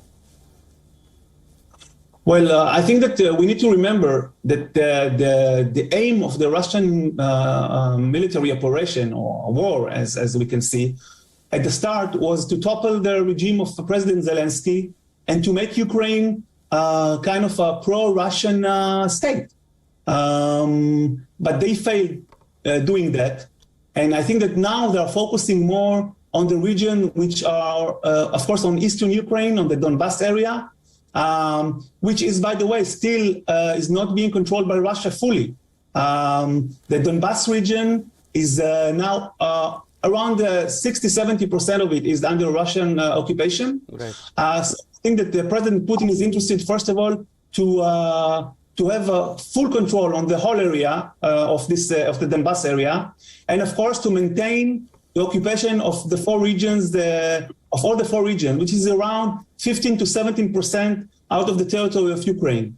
I think that when we speak in military terms, I think that the Russians have a problem because they suffered so many casualties, so they are not able probably to try and have a bigger impact in the battlefield. So I think, and this is the reason why I think they will try to focus on Eastern Ukraine, on the Donbass, while the Ukrainian side will make a huge effort, probably during the start of the spring, to free more lands from the Russians, from the occupied territories by the Russians, probably in south of Ukraine, in around the area of Melitopol, and in the Zaporizhzhia area, and down to the north shore of the Azov Sea.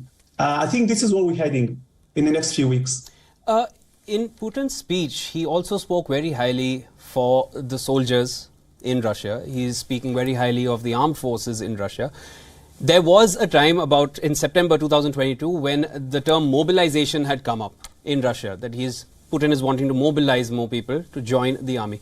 Do you feel this kind of rhetoric about the armed forces in Russia is a subdued way or a subliminal way to mobilize more people to join the army? Because clearly Russia needs more people on the front if this war is going to continue.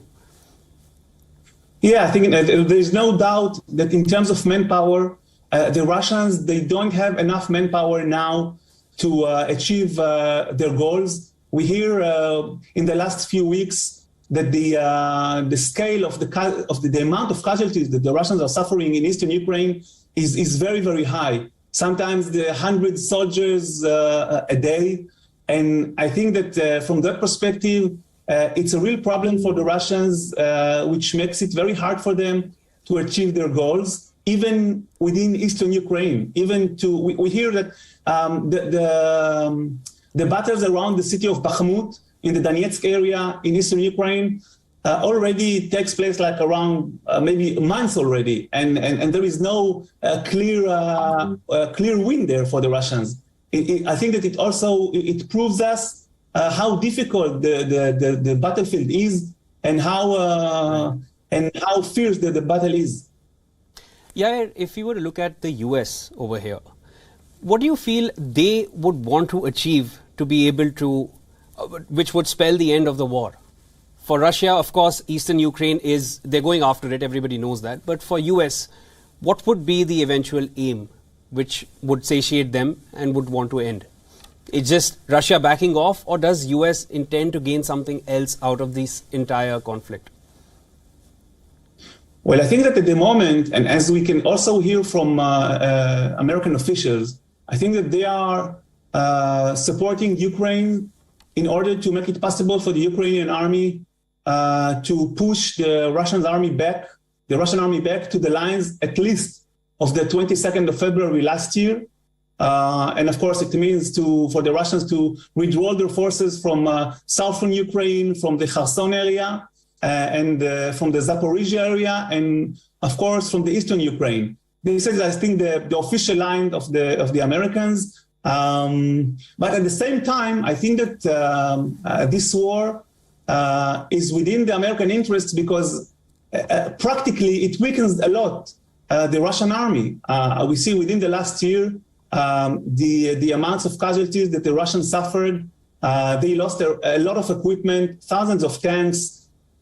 From the Americans' perspective, I think that it's a good development, but at the same time, it also might be a dangerous one because it might push Russia to be with it back to the war.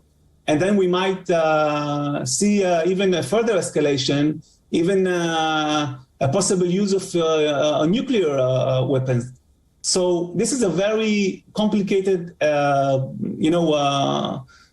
reality. And I think that I don't see the Americans stopping supporting Ukraine because they are also, as you mentioned, they involved too much. They already invested around $30 billion in supporting Ukraine, and therefore I don't see how they are backing off unless we're going to see a change in Washington, in the administration, in the next elections.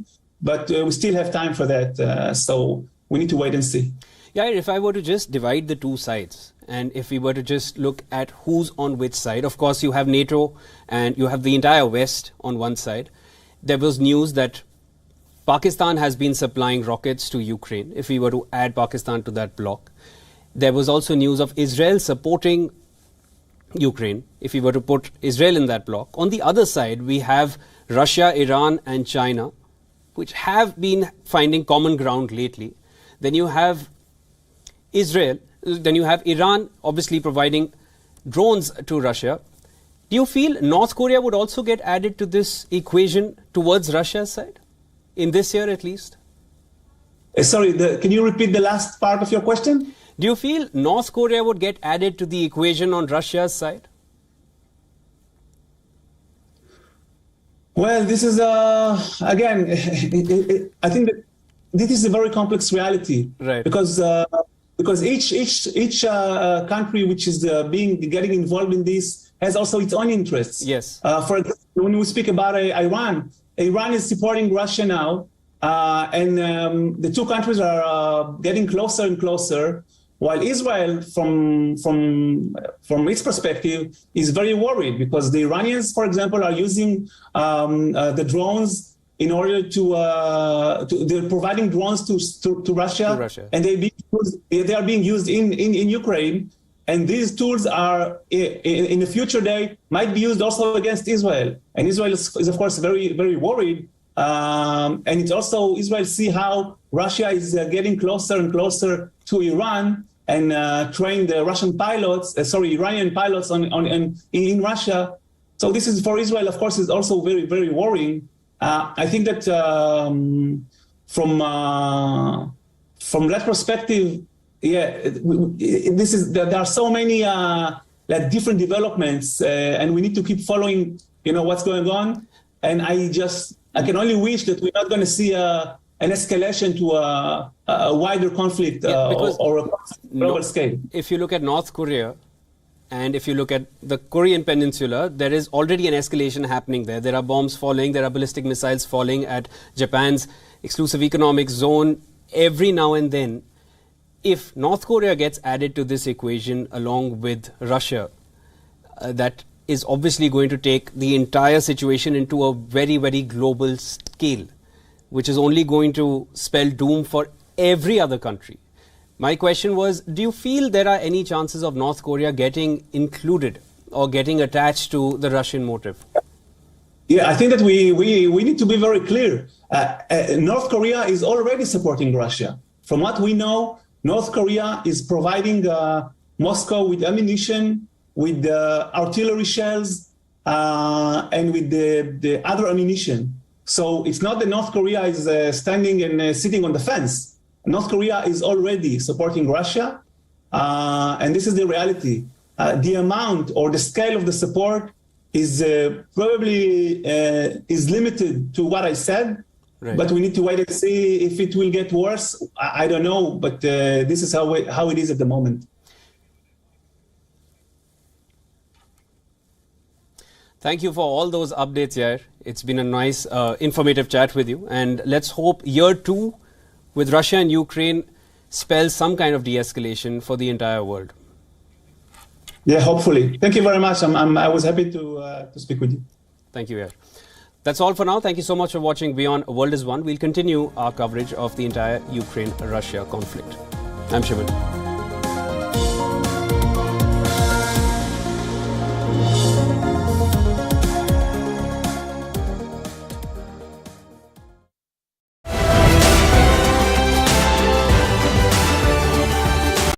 The stress of our world can take a toll on our physical and emotional health. Here, in New York's Catskill Mountains, lies a luxurious place of healing called WION Wellness Center.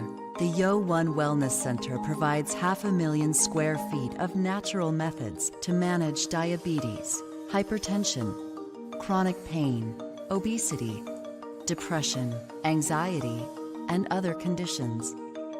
We use the traditions of centuries-old natural science from India, yoga, Ayurveda, acupuncture, and naturopathy in personalized programs that help you take charge of your own health. A minimum 5-day stay is recommended for best results. Book now at WION.com.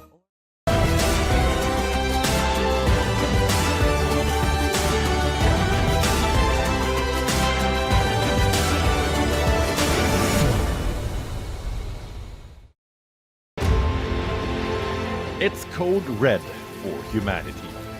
The alarm bells are deafening. Wildfires, floods, and hurricanes. Extreme climate events warn of impending doom. Is the world heading towards a climate catastrophe? Watch WION's Climate Tracker weekdays at 12 p.m. GMT, 5:30 p.m. IST.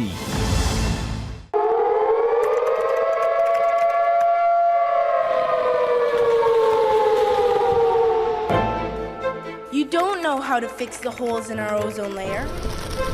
You don't know how to bring the salmon back up a dead stream. You don't know how to bring back an animal now extinct. And you can't bring back the forest that once grew where there is now a desert.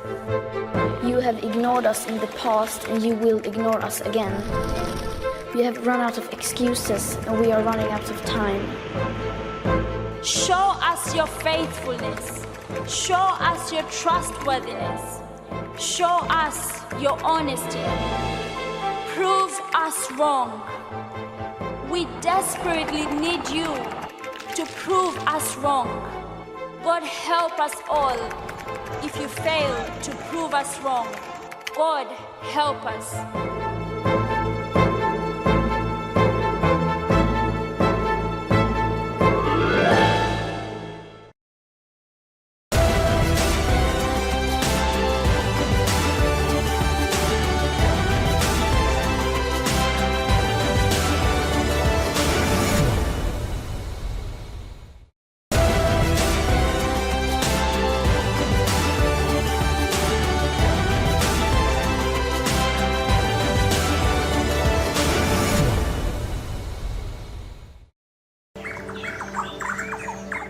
$1 trillion species. 7.8 billion humans. 1.9 million species extinct. One planet. Where are we heading? What should we do? Watch Climate Tracker, only on WION. World is one.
From the world's most volatile region, conflicts over faith and boundaries. Stories of death, destruction, despair, and hope. WION brings you to the heart of the action. Incisive analysis, unrivaled perspective, and exclusive ground reports. Watch West Asia Post every Friday, 8:30 p.m. IST with me, Radi Francis. Only on WION. World is one.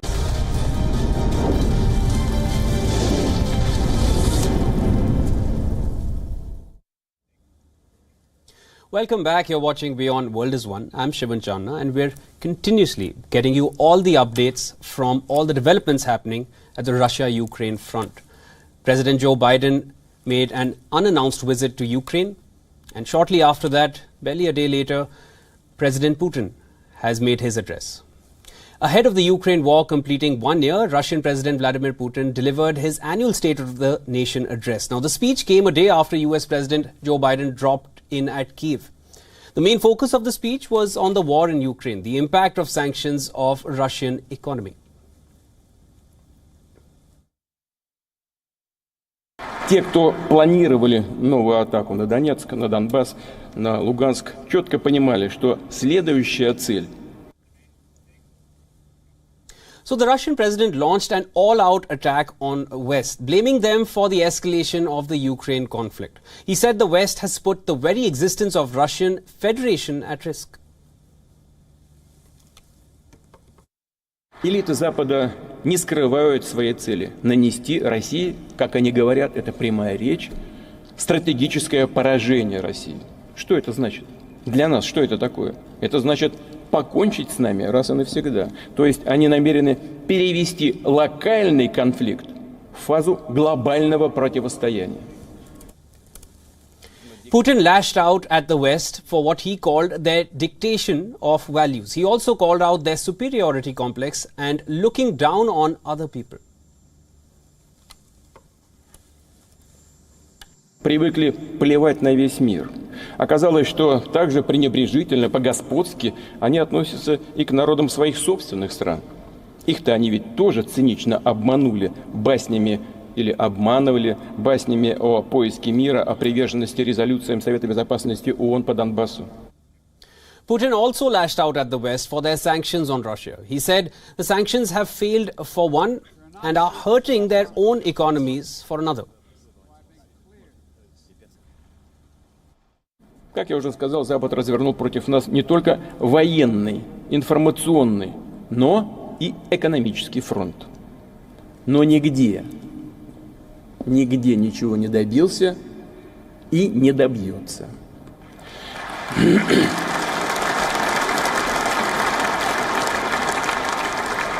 Более того, инициаторы санкций наказывают сами себя. Спровоцировали в собственных странах рост цен, потерю рабочих мест, закрытие предприятий, энергетический кризис. А своим гражданам говорят... Ahead of the Ukraine war completing 1 year, Russian President Vladimir Putin delivered his annual State of the Nation address. The speech came a day after US President Joe Biden dropped in at Kiev. Now, Joe Biden's visit to Ukraine was unannounced. It was kept a secret. He was essentially expected to land in Poland. As per his schedule, he was still in the White House. But just hours before he was about to reach Kiev, a message was sent to Russia that the US president will be on Ukrainian soil. Now, Biden's visit to Ukraine is being seen as a sign of solidarity, at least from US side, that they stand firm with Ukraine as Ukraine and Russia are about to enter year 2 of their conflict. Biden said that this is a clear sign of democracy, that democracy stands, Ukraine stands, even after 1 year. If we were to look at how Russia has perceived it, for them it is clear that it is US who is behind the continuing of the Ukraine-Russia conflict. Barely 24 hours after Biden's visit, President Putin made his address in Russia. The main focus of the speech was on the war in Ukraine and the impact of sanctions of Russian economy. He has condemned the US in as many words, calling them the reason for the continuing of the Ukraine-Russia conflict. Had it not been for the US, there would not have been a war this long. This has been Russia's stance since the beginning. There has not been any new development in terms of their theme or their sentiment towards the US. There have also been claims from Putin that US is actually going against Russia in as many words.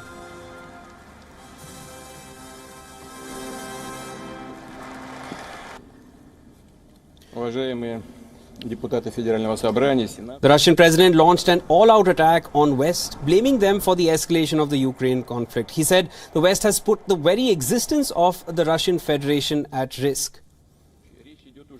There have been federal reports claiming that what had happened once with USSR is a sentiment being felt by the Russian side once again in this day and age. Biden's visit to Ukraine is being considered as a sign of further escalation of matters from sides which align themselves with Russia. As Biden visited Ukraine, there were reports coming in of China's top diplomat Wang Yi visiting Russia. So there is a possible coalition happening between Russia and China, even though they do not have a lot of common ground. But when it comes to the US, that is fertile common ground for both Russia and China. Iran, on the other side, also made a visit or has been growing its ties with China, on the other hand. Ibrahim Raisi was in China recently to further strengthen ties between Iran and China.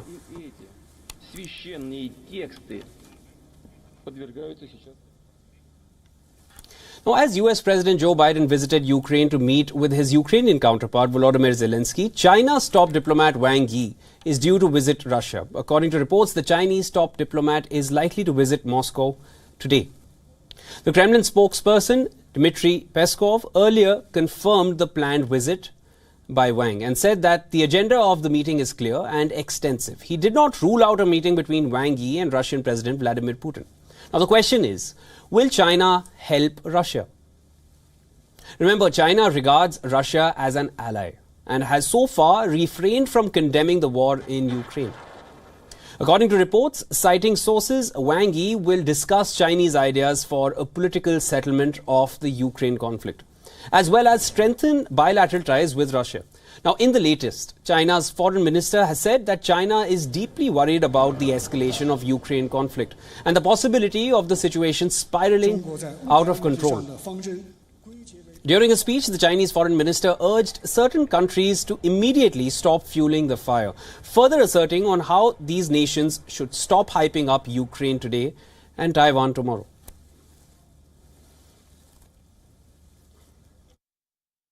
It has been nearly a year since the crisis in Ukraine escalated across the board.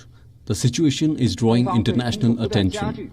China is deeply concerned that the conflict is intensifying and even getting out of control.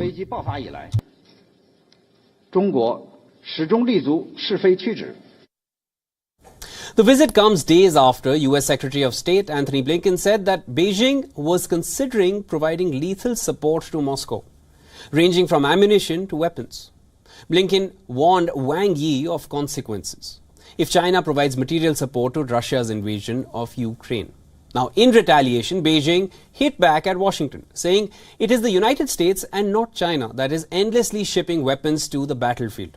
China also said that it will publish its position on the political settlement of the Ukraine crisis, with Wang Yi saying his country is on the side of dialogue. Since the war in Ukraine began, trade between China and Russia has also increased. Chinese President Xi Jinping has stood by Putin, resisting Western pressure to isolate Russia.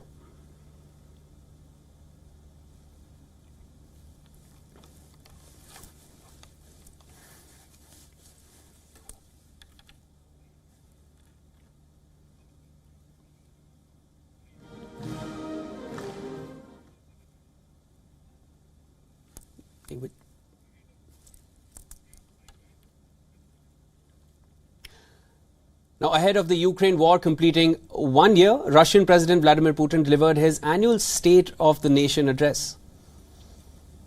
Putin's address came barely a day after Biden made a surprise visit to Ukraine. Now, everybody, the entire world was surprised and shocked, but there is news that Russia was informed just hours prior to Joe Biden's visit to Ukraine.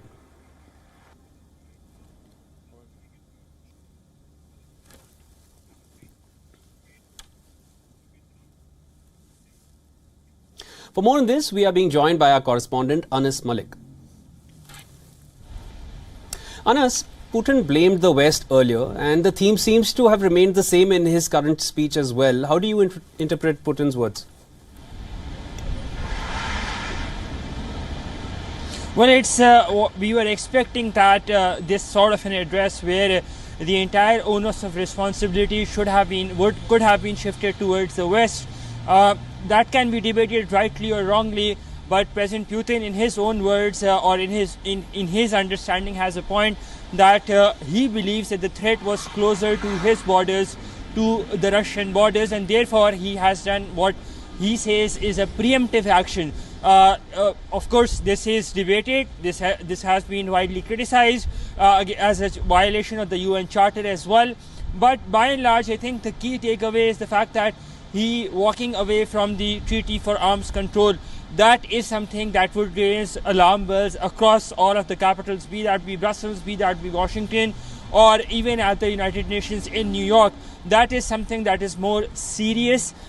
It would not just be bothering Kiev, but these other important capitals which are key allies of Kiev. And now all eyes would be on how President Biden has to respond to the address made by President Putin, because in case if what would be very closely watched out, or what would be perceived, is that whether President Biden gets to directly or indirectly respond, or would it be a stated address along the lines as what we are expecting, Shivan? Anas, do you feel Biden's visit to Kiev is only going to aggravate the situation further? Because Putin does not seem to show any signs of backing off. And Biden standing on Ukrainian soil as Russia-Ukraine complete 1 year doesn't seem to negate the fact that year 2 is coming. How do you see year 2? I mean, it's quite a bad start to year 2, honestly, but how do you perceive it? There are lots of aspects to President Biden's visit to Kiev, Shivan, primarily being because this was the first visit by any US president since 2008 to Kiev. The last such visit was done by President George W. Bush in 2008, and since then a decade and a half had passed and we saw no visit coming in.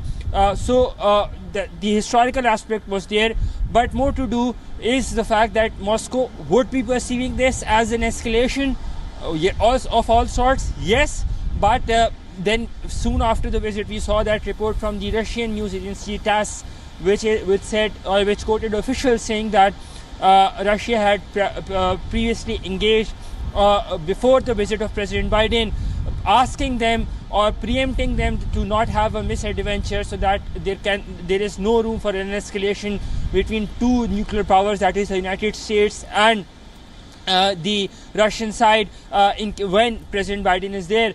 So we saw that while President Biden was here yesterday, I was in Lviv, we were reporting from there, we saw those air raid sirens blaring across the country, but fortunately they were just preemptive sirens and no untoward situation was reported. This particular visit by President Biden, it would be having lots of meaning, especially in terms of the weaponry that has been asked, vis-a-vis the long-range weapons that have been asked. In case if at all Ukraine gets them, then that can be a game changer.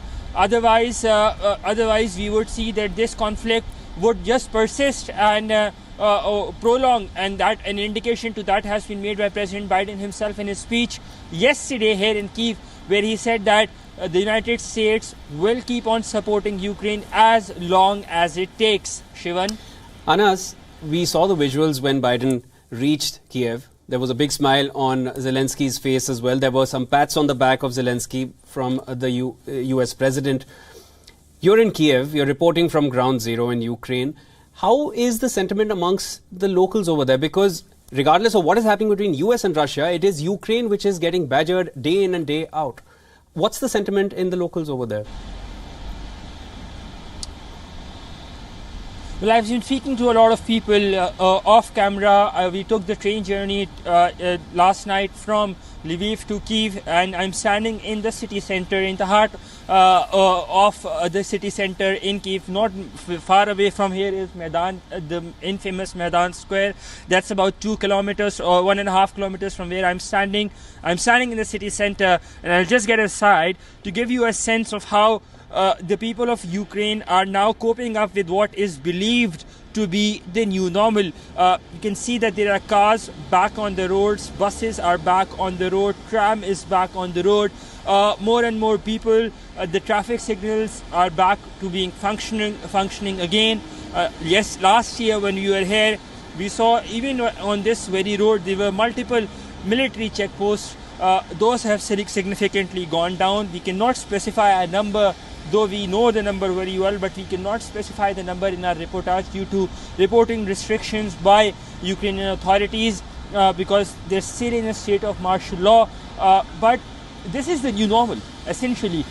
People are getting back, they're getting desensitized to these air raid sirens that go on and off. Fortunately, there hasn't been any air raid siren, at least in the past 24 hours that have passed, which is quite fortunate. But at the same time, let's not forget the fact that the people of Ukraine, the people of Kiev and elsewhere in the country as well, they have a life to live and they have a life to go on with.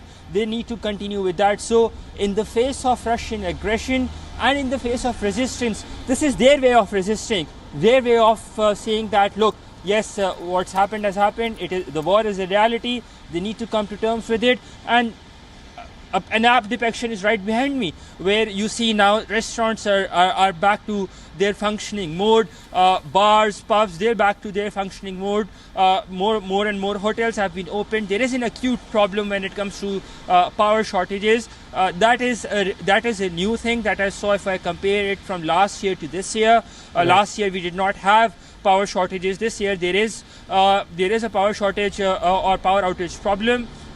Primarily because of those plants that were attacked by the Russian side, as it's said by the Ukrainian side. But by and large, life is trying to get the Ukrainian people are trying to get a grip of what is happening and trying to get back to normalcy or adopting to the new normal, as it's being said. With that, I think there is also one thing more that is more pertinent to mention is the scarcity of food supplies that was there last year. This year it's no more. As I said, most of the restaurants are back to functioning at their optimum capacity. We took the train from Lviv to Kiev last year. Those heading to Kiev were just limited. I remember in the train that we took, there were only about 8 or 9 journalists and then some military personnel and more military equipment that was there in one of those trains that I had taken from Lviv to Kiev. That was after the war had broken out. This year, the train was almost full. It was full with parting couples, it was full with parting families, emotional scenes at the railway stations, scenes of reunion, scenes of the fact that probably they would, because there were some parting couples as well, so they thought there were emotional scenes overall. And you have a ticket as well now in order to get to Kiev from Lviv, something that was not there. So as I said, by and large, this is a reflection that irrespective of the circumstances, the people of Ukraine would want to get back to new normal. But there's something very interesting I would like to point out. The German Foreign Office has issued an advisory to its citizens, asking its citizens to specifically not visit Russia between the 20th of February until the 26th of February. They believe that there can be an uptake or spirit of attacks on the Ukrainian side, and they really don't want to take any chances. Kiev is gearing up on their part. Kiev is definitely gearing up on their part, trying to get itself prepared for a counter-offensive, for a spring counter-offensive. As I talked to you, it's raining, it was snowing earlier this morning, but by and large, Kiev is gearing up, and the Ukrainian authorities very well see that they need those weapons, they need lots of weapons, they need weapons in greater numbers in order to dispel any Russian attack that might come in time to come. Anas, there's been a recent update which has come in that Russia has pulled out of the New START treaty, which was expected to last till 2026. It had just got a 5-year extension, but it's barely 2023 and Russia has pulled out. What does that mean for the possible nuclear attacks from both sides between US and Russia? as I said at the start of the conversation, this would raise alarm bells not just in Kiev but in Brussels, in Washington, and even in New York at the UN headquarters, with Russia pulling out of this treaty, the arms control treaty.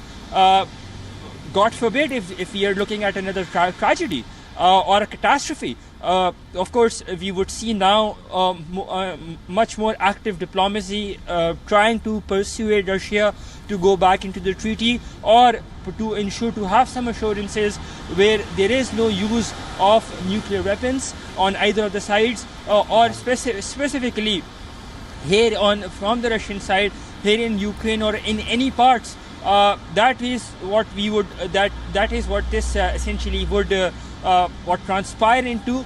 But essentially, if you're looking into the bigger picture, I think this would open room for more and more diplomacy and more active diplomacy to persuade Russia to come to some sort of an agreement or an understanding which it would abide by.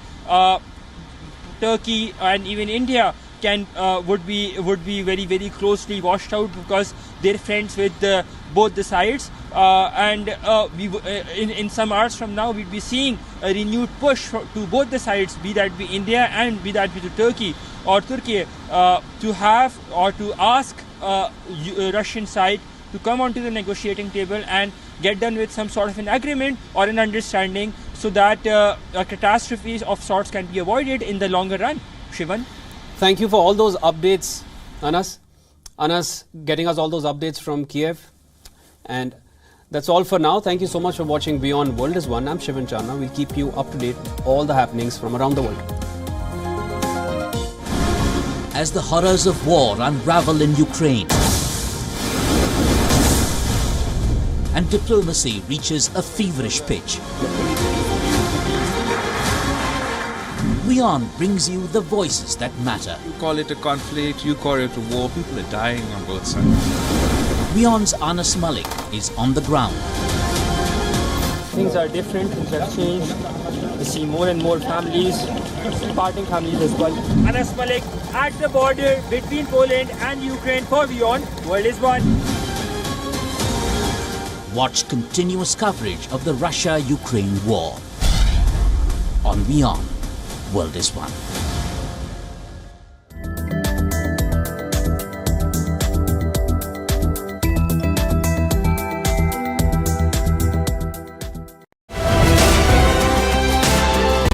The stress of our world can take a toll on our physical and emotional health. Here, in New York's Catskill Mountains, lies a luxurious place of healing called WION Wellness Center. The WION Wellness Center provides 500,000 square feet of natural methods to manage diabetes, hypertension, chronic pain, obesity, depression, anxiety, and other conditions. We use the traditions of centuries-old natural science from India, yoga, Ayurveda, acupuncture, and naturopathy in personalized programs that help you take charge of your own health. A minimum 5-day stay is recommended for best results. Book now at yo1.com.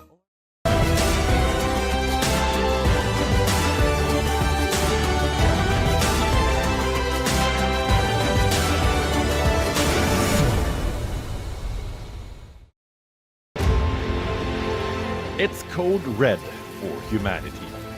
The alarm bells are deafening. Wildfires, floods, and hurricanes. Extreme climate events warn of impending doom. Is the world heading towards a climate catastrophe? Watch WION's Climate Tracker weekdays at 12 p.m. GMT, 5:30 p.m. IST.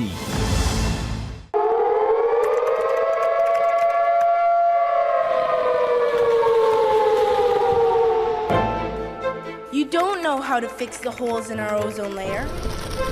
You don't know how to bring the salmon back up a dead stream. You don't know how to bring back an animal now extinct. And you can't bring back the forest that once grew where there is now a desert. You have ignored us in the past and you will ignore us again. We have run out of excuses and we are running out of time. Show us your faithfulness. Show us your trustworthiness. Show us your honesty. Prove us wrong.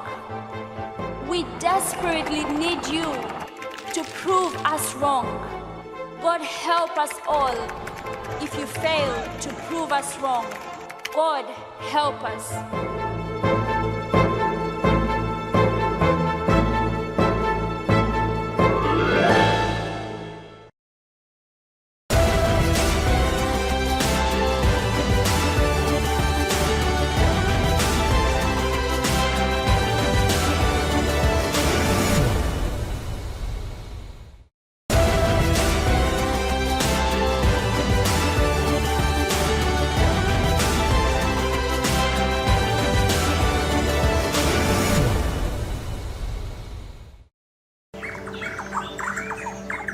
One trillion species, 7.8 billion humans, 1.9 million species extinct, one planet. Where are we heading? What should we do? Watch Climate Tracker, only on WION. World is One.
From the world's most volatile region, conflicts over faith and boundaries.